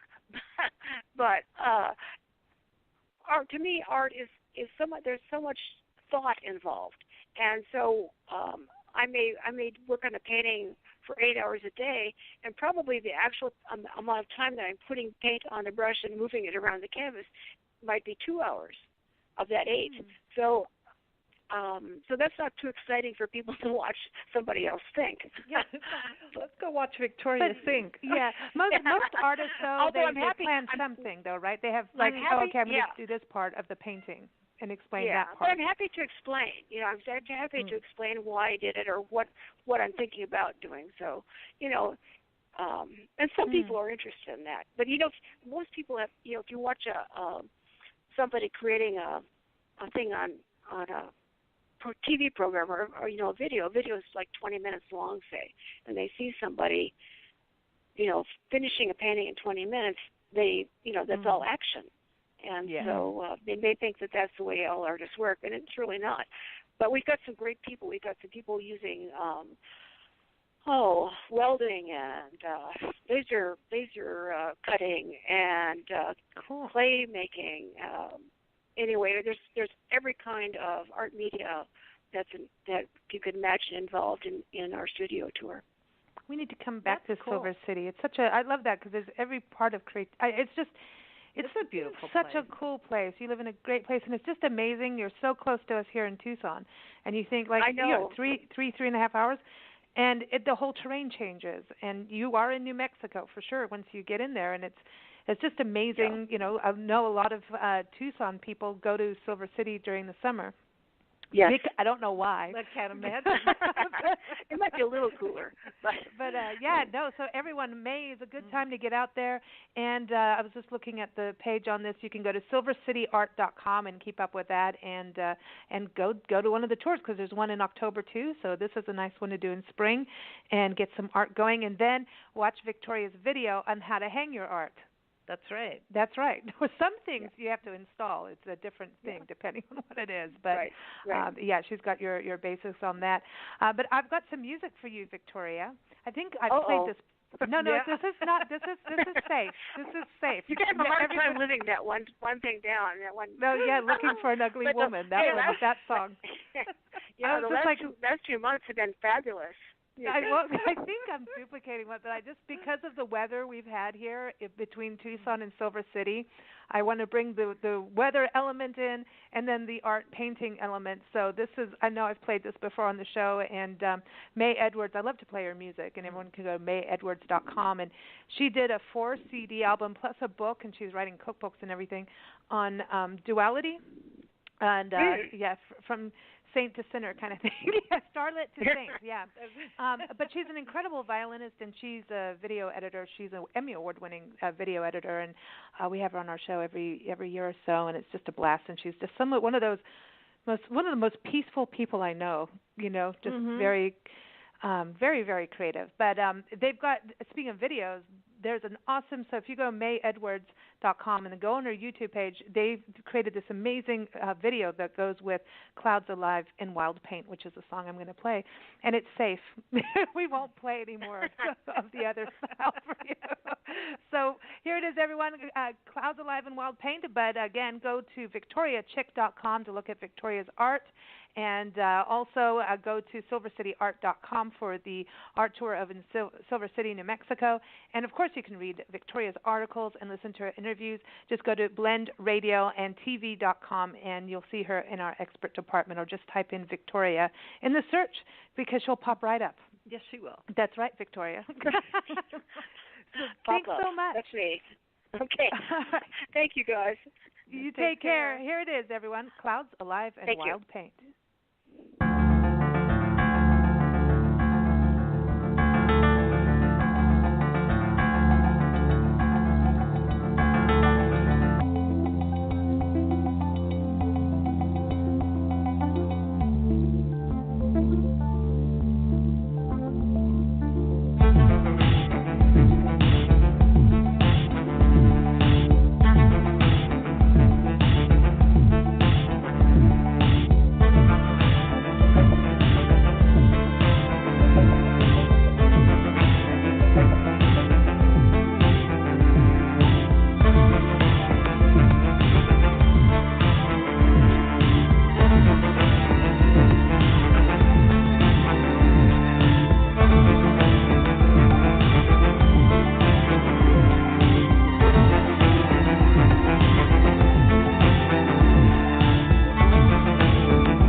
everyone. Again, that was May Edwards. You can go to mayedwards.com.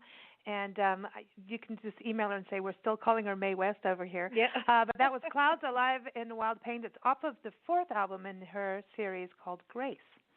And we're going to get Mae back on the show. Yeah, it's been a while. I know she's got that cookbook coming out. Ooh. Yeah. I'm into that. She can help us. She can help us. I'll speak for myself on that. All right, everybody. We've been to North Carolina today. We've been to Silver City, New Mexico, and now we're going to go to Hawaii, and we're going to go to Gettysburg in Pennsylvania at the same time. So everybody, stay tuned.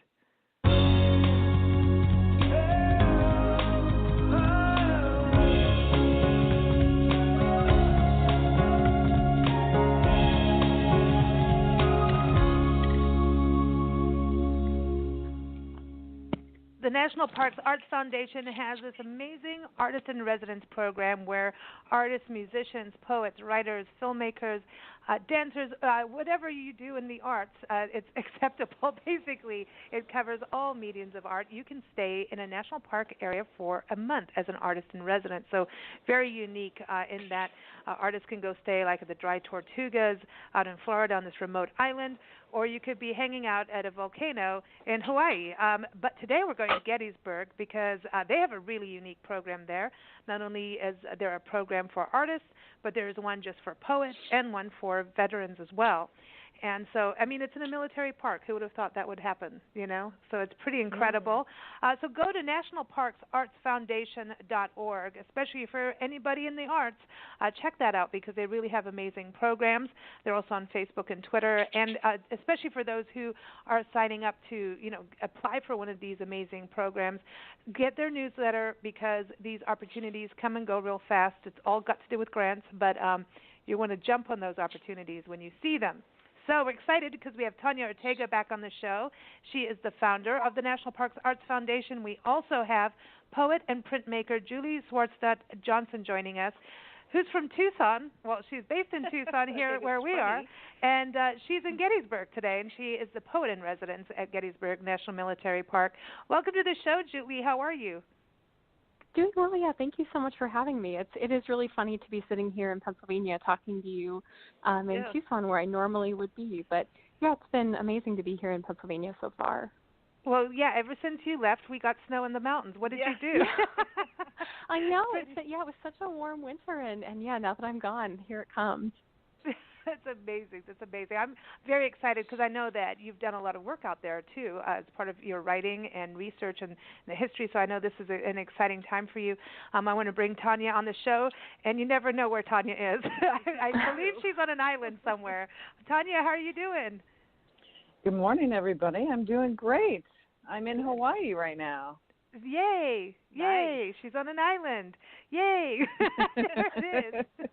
Okay, so am I right? Everybody has to sign up for your newsletter. I'm going to push that as much as possible because in the last time we spoke, you got like all these other parks coming on board and different like changes up, things where people can stay in a house. And even at the beginning of today's show, I said that last time I spoke with you, you said whole bands could actually apply if they wanted to come and do that residency. Yes. Exactly. I encourage people to go to our website, and at the top there's a bar that says subscribe to our newsletter or something to that effect. I encourage people to go to that and subscribe because right now what we have that won't be out for another week or so is we are going to have 4 artists in residence this summer. It's going to go very fast in Hawaii, on the island of Hawaii. And the house is amazing. It's a 3-bedroom, 3 full bath. Yes, it is outfitted for many people with all of the modern amenities, including internet. So Nancy's looking at me like she's like, Lisa, hi, how are you? Yeah, get your paintbrushes out, Nancy, quick. We gotta have that. Or like, we've got a room each, plus we have Priscilla, our pink sock monkey, Tanya. Can she apply? Just saying. She'll have to. I feel like she's got her own thing going. She could apply, but with all of the conflicts, with all of her shows in major museums, I don't know if she'll really have time. Well, she should have her own sock monkey museum, that's for sure. She wants to do a fashion show. Yeah, she does. She does want to do a fashion show. I like that. Julie, I wanted to ask you, how did you find out about the National Parks Arts Foundation, and what made you say, hey, I want to go to Gettysburg and apply for that? Yeah, I think I came across just residencies at the national parks by hearing other writers talk about it. I think maybe a couple years ago I heard about it at the Associated Writers and Writing Programs Conference, which is a big annual get-together of writers from across the country. And since that time, I think I had just kind of been looking into residencies and kept coming across national parks. I love national parks. I love state parks. So that was just kind of a good fit. And the National Parks Arts Foundation, those are just kind of the best ones. So I was so grateful to be able to get that. It's awesome too. I mean, do you see many? I've never heard of a poets in residence program in a park like this. Like, that's pretty unique and cool. I need to be able to definitely, do it for writers. Yeah. Mm-hmm. Oh yeah, definitely. It's interesting as I run into people around the park. I'll say that I often just say that I'm the artist in residence, and then people think I'm a painter or doing some kind of visual art. And then it's fun to get to explain, no, I'm actually here writing. I'm doing this different thing. Yeah, so cool. That is interesting. I think the first poet we had through that was going to be in a residency, she was on her way there, and now you are there. And Nancy and I are always fascinated by the lodging, because apparently there's a peach tree out there. Is that related to? Is that connected to the family that's connected to Gettysburg? Is their name after the peach tree? I just gotta ask. Yeah. So it's a kind of a long, not exactly, but yes. So the Peach Orchard is kind of a major site here at the battlefield. There was major fighting there on the second day of the battle, and the people that own that is the family that I'm writing about, and that's the Sherfy family. And so they, from where I am here in the Klingel House in the park, they were just down the road. This is kind of the south end of the park, and they had a large peach orchard, among other things. But yeah, they've been the main subject of my research and writing while I've been here, because they were members of a church called the Brethren, who they still exist, but they're a group that, among other things, are pacifists. And so I've just been interested in thinking about what does it mean to belong to this kind of unique Christian group that are pacifists in the middle of a major battlefield. Wow, that is amazing. Wow, that is something. How does your heart feel? Like with something like that around you, it's very hard. It's, if you're in an area that is peaceful and nothing's going on, it's easy to stick to your core. So, do you get to see any writings or journals or anything from the family, or even from the group, to see how they were handling that? Yeah, so mainly no to the journals. Unfortunately, I was kind of hoping to find some first-person accounts and have not. But that's okay, because there are plenty of newspaper clippings and other places to kind of pull together information. There's also kind of a oral history, some just kind of family snippets that have been passed down among this family. And I've had access to that through the Historical Society, and also have met one of the descendants of that family. Oh, wow. But there are, which was really nice. He was a really nice person.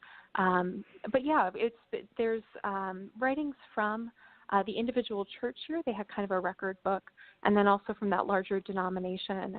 So in those record books, you can kind of track during the Civil War, people kind of going through the questions of what do you do if you're called in the draft, or what happens with people that are maybe from a Brethren family and then decide to go and fight, because it's a church where you don't become a member until you're into adulthood. So you could be a child that's grown up in the church, but you're not really held to the standards of the community, even though that would definitely be something that's kind of shaping what you're doing. Wow. Hey, how about any peach pie recipes? Yeah, here we go. We want the peach pie. Yeah, no, it's the middle of winter, so there's a real lack of fruit. But I'm sure there must be peach pie recipes somewhere. How does the orchard look right now? I mean, are there any hints of buds yet? At least for the leaves. No, yeah, definitely not the orchard trees around here or any of the deciduous trees. There aren't really any buds coming back. But in the time I've been here, February was an incredibly rainy month. So the fields actually do have just kind of a little bit of green blush across the top. And there are tons and tons of birds out and about. So even though today, for instance, it's really cold, there is kind of that hints of spring in the weather all around us. Being out there, I mean, getting into the history and actually getting to chat with a family member, to me, those are prized moments. You know, I always look at, you know, our veterans as part of actually, you know, one of the things I love about this program with the veterans as well, for the veterans that get to go in there and have that connection. You know, I look at World War II veterans and just their stories get lost sometimes. You know, we don't get to hear them, and I think when you get to meet a descendant and capture their this essence of who they are as a family, I think that's a really touching and moving thing. But also the fact that you're there. So having met them and then being, you know, there, and then it's a park, so there's times where it's really peaceful out there, right? Do you kind of feel how they must have felt at a time? Like, do you feel like the peaceful side, and then can you feel like, do you just feel like what it was like with the battle there, and can you kind of feel and sense what the family went through? Yeah, you know, the patterns of life I think are really different now than they were then. So not so much with kind of the daily life, just because you know, the house I'm in is right next to a road that has quite a lot of commuter traffic of people headed down to Washington, D.C. So kind of hearing cars whooshing by in the night or during the day is just kind of a normal part of it. And you also at night kind of have the sky glow from Gettysburg just not far away and all those electric lights. But at the same time, I think there's such a sense of the landscape. The park has worked really hard over many decades to kind of make this place look as close to 1863 as it can. And I think through their really dedicated work to kind of bringing back the right kinds of fields, bringing back the right kinds of fences, the right kinds of things growing in the fields, you get this sense of the landscape that does line itself up with the past in a way that it wouldn't if they hadn't done all that work. Wow, that's like here, you know, south of us here at Tumacacari, the mission there, they're, you know, planting heritage orchards, and they were getting roses and some of the apples from some of the neighboring farms that had, you know, the oldest trees that they could find, the oldest apple trees. And yes, we have apples in Arizona, but they would find them as old as they could get, and some of the roses are Castilian roses, which were brought in from the Spaniards. And so this history, this multicultural history comes out in the gardens. And when you plant, you've got that kind of vegetation. It's fascinating to me that, and then you do get a feeling of like understanding what it looked like and what it felt like. And, you know, I think the parks do a good job of trying to recreate and keep the sense of place of what something, you know, what happened in an area, you know. So that's interesting to hear. Yeah. So what's it like for you writing-wise? Are you taking mostly notes, or are you creating as well now? Are you in that process of being able to, you know, write poetry, or how does this work for you being in a residency? Yeah, I've really dived in to writing right away, which has been a really good thing. I am spending a lot of time researching and just taking all the notes that I possibly can. But I've also just, you know, I wanted to not waste any of this time. I wanted to use as much of it as possible. So as I've been doing research, I've been trying to set aside time during the day to do writing as well. And that's been good to kind of have that rhythm of maybe researching in the morning, doing some writing in the afternoon, and then revising again in the evening. And so did anything change from what your idea was? Because I know that all the artists and musicians and everybody, regardless of what you're doing, you go, okay, this is my vision of what I want to create. I always ask this question. But has anything changed from you for what you submitted as your idea to what's happening now? You know, actually the idea submitted, it stayed fairly the same, just because I did some research before I came, and that was helpful. I think in being here, I found that I just need to narrow the idea a little bit. When I first was applying, I was thinking kind of broadly in terms of just different pacifists or conscientious objectors in the Civil War in a really broad sense. And then I realized that even with a whole month to write in, which just seems like an absurdly big amount of time, it's actually really not. And when you're researching something really deeply, a month actually, that's not even enough time to really dig just into one family's story. It's a really good amount of time to start, but this could be a big thing to keep going with. See, Tanya? Maybe a book. I think, Tanya, you need a hotel at Gettysburg. Yeah, I know. It's interesting. A lot of artists and poets go in, and as you know, their idea usually changes. Usually takes a big turn because it's so inspiring. But when you get, and especially with poetry and writing, it's intense, and it can take months. I really hope that we can keep working with Julie. I want to see where this goes. Who knows? As an artist, I have projects that have lasted for 20 years.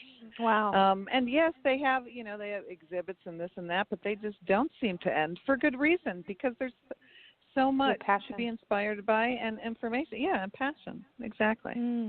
I didn't even think about pacifists being in the middle of a battlefield. I'd never thought of that. So I really appreciate you bringing that to our attention, Julie. I mean, it's something, we think of war and we think of it in one way, and a lot of times, and there's so many stories attached to a war, Oh yeah. And definitely it's important to look at. I think is part of it. I think what's been interesting to me is to find, I think when people think of pacifists, if you don't know much about that, your initial thought might be like just total, if you're a pacifist, you're going to be someone that totally separates yourself from any kind of violence or any kind of fighting, and just doesn't want anything to do with it. And I think one of the things that's been so interesting to me is the way that the Sherfy family and other families that stayed in the area after the battle were just so involved in interacting with people, with the veterans that came back after the fact, and being really welcoming of them, and kind of just participating in the ongoing life of the community. Even though they weren't participating in the fighting, they still were going to be here, and they were still going to welcome people. And you also, didn't you do a lot of work before this in Philadelphia with your poetry chapbook, Jumping the Pit? Wasn't that something that you kind of got hands-on in and really got into the history side? So this is kind of like, do the two projects merge at all in some way, like from what you learned? Yeah, that was actually the first thing I thought of when I saw that you were the poet in residence, and I was reading your bio and everything. I'm like, I bet you what she learned before is helping her now. I think it is. Yeah, they are kind of distinct projects. So when I went to grad school at Penn State, and so I lived in State College, which is kind of right in the middle of Pennsylvania, for 2 years. And in the 2 years that I was there, I ended up researching and writing about iron furnaces, which is kind of an odd corner of 19th century history, kind of pre-industrial revolution, small-scale iron production, which around State College there are tons of just physical remnants of that time period. That was a big thing that happened in that area. And so I just started asking people about, like, what is this like giant stone tower in the woods? And found that a lot of people just couldn't tell me anything. They didn't know anything about it. And so I did a lot of research and wrote poems out of that. And so the poems I'm writing now are separate. I mean, what I was writing before really kind of ended. The time period I was looking at kind of ended before the Civil War. But I think the knowledge I got from that of the 19th century, and specifically the 19th century in Pennsylvania, I think all those things definitely come together and do interact with each other, even if they're kind of separate worlds. Yeah, because it's people's history of how they lived, how they survived, how did and it's so interesting that you're writing poetry about this, because a lot of times this would be like, here's your textbook, you know what I mean? Kind of here's this, or a novel, but to be in poetry is also very interesting because it's a form of storytelling in that, when you're talking about oral history, things getting passed down, sometimes it's rhymes, sometimes it's songs that a family will sing just to pacify themselves if something negative is going on around them, like a war or something scary. So I find that that's an interesting tie too. Yeah, and poetry really is a way. I wonder sometimes, like, why am I writing poems? Why am I writing poems rather than writing a novel, for instance, or rather than writing kind of a history. But I think poems are so unique in the way that they let you kind of just dwell in small moments. You can take a really small detail or a small piece of something that if you were writing a novel, you would need a lot more information to be able to piece everything together and to be able to tell the whole story. But if you're writing a poem, you can just kind of take that one little detail and expand it out into a whole little world in a poem. I like that. Now I've got to ask you, Tanya, has anybody wanted to write a novel? Like, I was just thinking, like, has anybody come in as an artist and said, okay, I'm writing a novel now out of this experience? That's an interesting question. I think we have had two people who have been writing novels as their initial proposal. Wow. And both of those things turned into, one turned into a screenplay and another turned into a play. Wow. So, cool. Those two, and to also sort of approach the subject that you mentioned earlier, Julie, when you're in the park and you say you're the artist in residence, and then you explain that you're a poet. This is one reason that we have separated. We've had to separate poets and writing. We call it literati arts. I think it's literature and audio arts. It has to do with words and sound into its own category, because so many people, when they think artists, they only think visual artists. And so that's why these are special. But to go back to your original question, yes, we do have people, and I encourage writers and novelists to apply. We don't have that many applying either. So I just find it so cool that you do poetry. I've loved that from the time you said, oh, we have a whole poetry program there. And I'm like, that is so important, because I've said this on the show before. It just like seems to me that poetry is like almost a lost art. Yeah. And then you'll get a wave of a younger generation come in and go, it's time for poetry again. It kind of goes in these cycles, yet poetry never dies. And when you think of it, Julie being, in Gettysburg and the historical side, poetry, that's kind of how people wrote back then. If you think of it, it's very poetic how they wrote. So it's that's true. I'm sitting here next to a book that's the title of which is Civil War Poetry. So there's plenty of stuff from that time period. Oh, wow. And how do you feel about this, poetry-wise? Do you think this is a help? Because I know that you also, you work in the world of poetry here at the university. So do you feel like we need more of these kinds of programs for poetry to be out there? Oh, definitely, yeah. I think poetry, in addition to being a way to just kind of dwell on smaller things or kind of meditate on different ideas, I think poetry is so much about empathy. It's so much about kind of stepping into somebody else's way of thinking or kind of slowing yourself down. And I think that's definitely something that, we could use more of at any time, but definitely now empathy is a really good skill for people to have. It's something that we all need to learn and grow in. So poetry does that. It's also something, it's a way for people to connect with writing in maybe kind of short bursts. Not everybody enjoys reading novels or sitting down and reading a whole book on a topic, but you might have time for a poem. You might have time for, just a couple lines here to connect with a place. And that's another way that poetry is really good at kind of giving you one short or small way into a much bigger thing. And you get the feel, Right. It's in a way more emotional. I think it is. Yeah, I think it is. It's like music, Mm-hmm. So I know tomorrow you have your program. Every artist in the artist residence program has some kind of event. I know we've had events where Tanya, Will Oldham performing, and his wife is doing her quilting and embroidery work at the same time as part of the concert. So anything can happen with this, but it's a really cool way for artists to communicate with an audience. And what are you going to be doing? I know yours is tomorrow, March 3rd. Yeah, so tomorrow, March 3rd. It's really easy to remember. It's tomorrow, March 3rd at 3 p.m. So 333, and I'm going to be giving a poetry reading.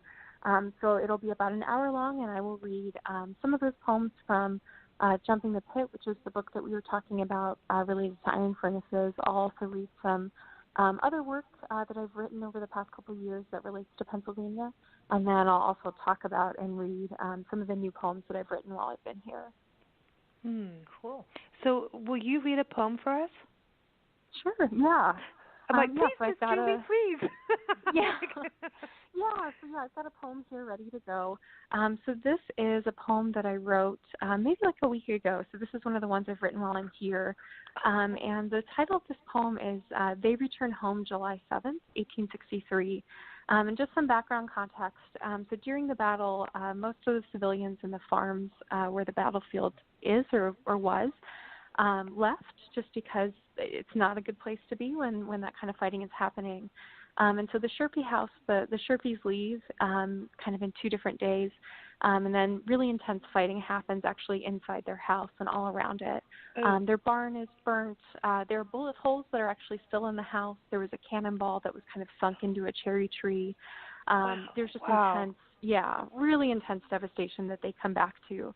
Kind of all their household goods are scattered in the yard. And, that's what they come back to a couple days later. The other thing is that on the days of the battle, the weather was pretty good, but then on July 4th, when it had ended, it started to rain, and that's kind of one of the things that happens right after the battle is that there's this intense rain. So all those things, keep all those things in mind. So this poem is about the Sherpy family coming back to their house on July 7th. So they return home, July 7th, 1863. Trust the mud to take it all back. Every edge of cloth once run under the fingers, dish rag or chemise, will be embraced by mud just the same, sunk whole or torn into, blood-soaked or merely spotted. Trust the mud. It knows how to fill every vessel, broken mug or shattered drawer and outspread hand. Think of how the thumb seeks out the hollow of the palm in grief, pressing hard and deep. And the wail, heavy like the tracks left by horses, when they rear and pull away as the air explodes. Did she loose it, that cry, or did it grip her, silent as the mud, taking horsehair or bone, a ladle and matched combs, everything the same to the earth turned shapeless and flooded by the waters, desolate as any ground a raven shadow ever crossed. And that's it. Wow. Well, why don't you put us right in there? I mean, that's the mud. That gets to me. That really gets to me. That's deep. Julie, wow. Yeah, and the mud, thank you. Yeah, the mud is really one of those details that, I never would have, I never would have written that poem if I hadn't actually been here. Again, it's just February was really wet. I've been out walking a lot. And so it's just every time I go out, I have to confront the mud and just kind of how it's everywhere and how it's really an intense part of the landscape when there's been rain. So knowing that it rained after the battle, knowing all the things that had been drug out into the yard, just got me thinking and kind of gave me the details to start that poem. Wow. See, that's exactly the thing. I think there's such a difference of, it's the same as, someone painting a lion in a zoo versus going out and seeing a lion in a wild. It's not totally different. It's two different. You can't. There's people paint from a book or something without actually getting that experience. There's something about being there and having that experience and tasting the air and squishy toes in the mud kind of thing. You just the type of mud. It's that's. Because there is different kinds of mud. Yeah, we know about mud. Yeah, we do. But that's just so, it just makes you so understand, too, when you talk about that, where when someone's, shot down, how that, it's the bodies end up in the soil. I mean, there's something about, Mother Earth is there, cradling these bodies, it's moving. It really is. Wow, you really bring it to people, Julie. It's Thanks. Are you going to read that tomorrow? I will, definitely, yeah. I have about 5 new poems that I've written in the past couple of weeks that I'll be reading tomorrow. Excellent. That's Excellent. Cool. It's so nice to hear something, from what you're working on now. That's really special for us. So I really appreciate that. And Tanya, that's the thing for artists to actually be in these landscapes, to actually be there. That's the reality of the reason of all of this is, number one, you get to have your moment of being able to truly create without distractions. That's a part of it, but it is about, people being out of their comfort zone and in a new place and getting that feeling. Yeah, it's to steal the title of a very good book, A Sense of Place, A Sense of Time.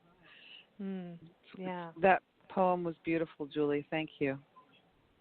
Thank you. Yeah. Tanya, for the poetry side of things, how often is that as a program, and do you see that going into other parks? That's a really good question. Yes, we are trying to take that across the country to many parks. So nice. It is growing, and we hope that Julie will be with us for other parks too. It's called Poets in Parks, PIP, and with one of the programs we've been partnered with, as you know, the Poetry Foundation, and they are fantastic. And we're also working with Oxford Brookes in England. So we're working with a lot of entities that really support poets. And the poets we've worked with are just amazing, including Julie. So we hope to make sure it gets in over 400 parks eventually. You think that's not a big goal or anything, right? That's a cool goal. Wow. I want to be part of that. I love that. I love that. Yeah. I think that it's 400 parks. Where did you come with that number? That's like the way we think over here. It's like, let's just go for it. Yeah, why not? I love that. Well, there's no limits with what you're doing at the National Parks Arts Foundation. And again, everyone, nationalparksartsfoundation.org is the best place to go and sign up for that newsletter. So when these opportunities hit, that you're there and you've got to be ready. Be ready. So so basically, everyone should have their submission ready beforehand. Like, be prepared, get it together. And Julie, I wanted to ask: is there a website or a place that people can go to connect with you further? Yes, I have a website, and it's just my name, which is kind of long. So it's Julie Swarstad, which is SWARSTAD, and then Johnson.com. Which, if you're listening to this online, just smush my name together and put a .com on the end, and you'll get there. I like that. It's Swarstad. To me, that's, having lived in South Africa, it's very Dutch. To me, that's like, I'm gonna pronounce it in Afrikaans. Is it a Dutch name? Or it's German? Norwegian, actually. Yeah, Norwegian. It's kind of Americanized Norwegian. Yeah. Wow. Okay. Yeah, because stad is town in Dutch. Well, in Afrikaans anyway. Stad. Yeah. So it's just interesting. Yeah. You never know. We can have that kind of conversation here. Yeah. Now, of course, we like to play music for everyone, and we haven't played this song on the show yet, and I wanted to play this, and I think especially now, having heard your poem, Julie, it's called Beneath a Solemn Sky. And it is off of an album called Fine State of Affairs. It's from the Gunboat Diplomats out of Jacksonville, Florida. That sounds good. Yeah, it's an interesting album, but the words kind of get to you. It does deal with love and loss and war, and so I wanted to play that. But thank you both for joining us. Thank you. For having us. Thank you. And everybody, nationalparksartsfoundation.org. Go do it. All right. Here's some music for you, Beyond a Solemn Sky. Thanks, guys. You take care. Thank you. Thanks. Beneath a Solemn Sky.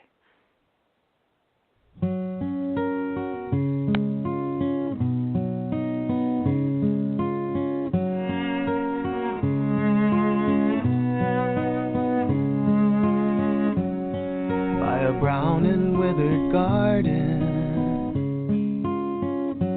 there's a chapel in the sand, where the wicked and the faithful come to make their final stand. As another bitter season ends, now the hour is at hand for the The seeds of hope have fallen on parched and stony ground. Can you hear the prophets calling as the world keeps spinning round? But it all goes with the territory, and for what it's worth, the meek and brave prepare a grave in the dusty, barren earth, while the bones of last week's promises are buried in the square. The saints and doubting Thomases all bow their heads in prayer, but the words will bring no comfort to the foolish or the wise, till the heavens rain on the brittle grain like teardrops from the quiet, solemn skies.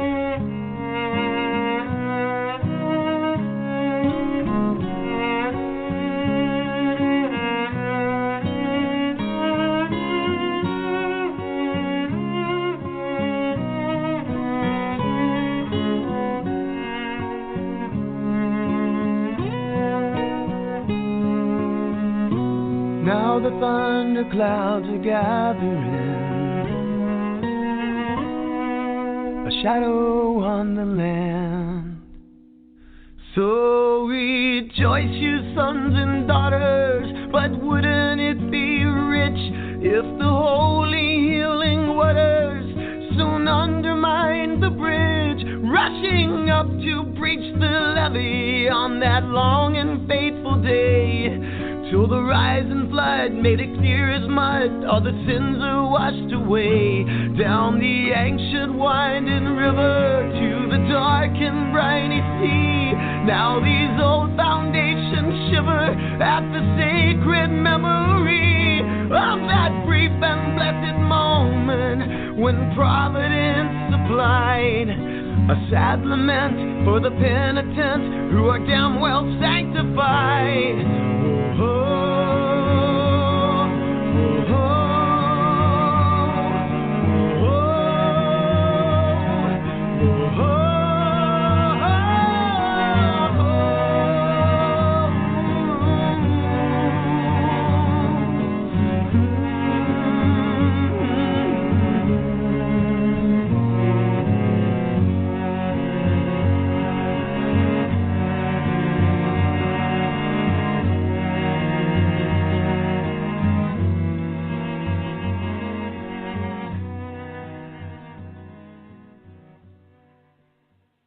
Wow, that gave me goosebumps, just like Julie's wow. poem. It's like that was, wow, what a match on that one. Wow, good choice. I know. Wow. Everyone, oh my gosh, that was crazy. That's Beneath a Solemn Sky, again off of the album Fine State of Affairs by the Gunboat Diplomats, and you can go to gunboatdiplomats.com and definitely keep up with Julie too. I mean, wow, their words have got me, man. I know. I'm just like, whoa. Julie's website is julieswartz.Johnson. So Swartz.Johnson.com. Go to her website. Just an incredible poet, man. She's talented. And I can't wait to see what comes out of it all. Yeah, Gettysburg has got to be a moving place. Totally. Really good. I want to thank everyone for joining us. Thank you, listeners. Thank you, guests, for spending time with us. Again, we had Julie, we had Tanya over from the National Parks Arts Foundation, Bill Kopp, also the music journalist, talking about reinventing Pink Floyd, and also artist Victoria Chick in Silver City. Big Blend Radio is daily now, and so you can keep up with the schedule at bigblendradio.com.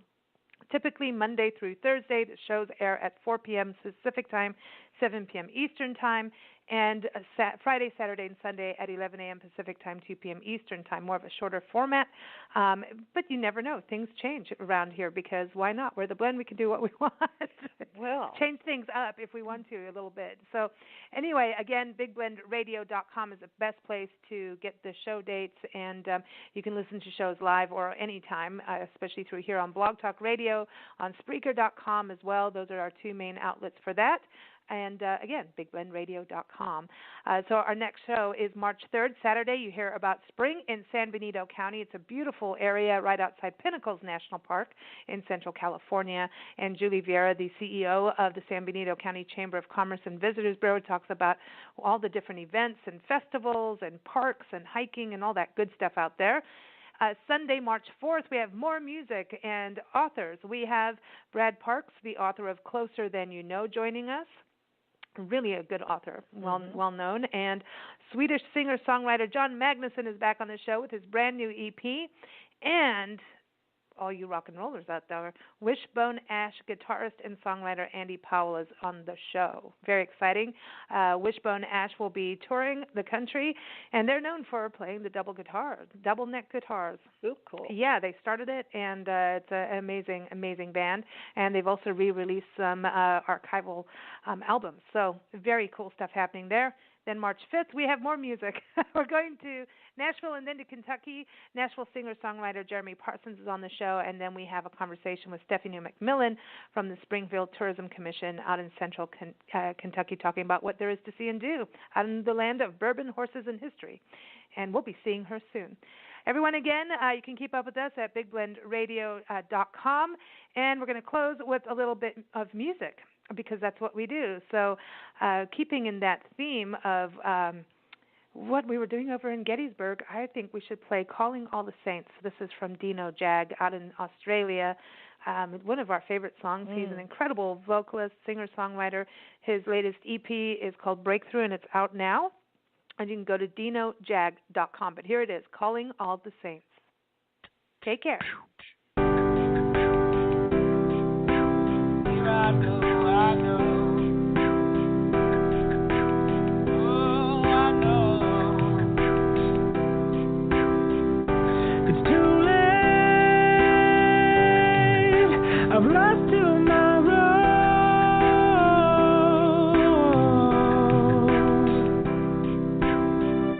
It's all gone. Lost in sorrow.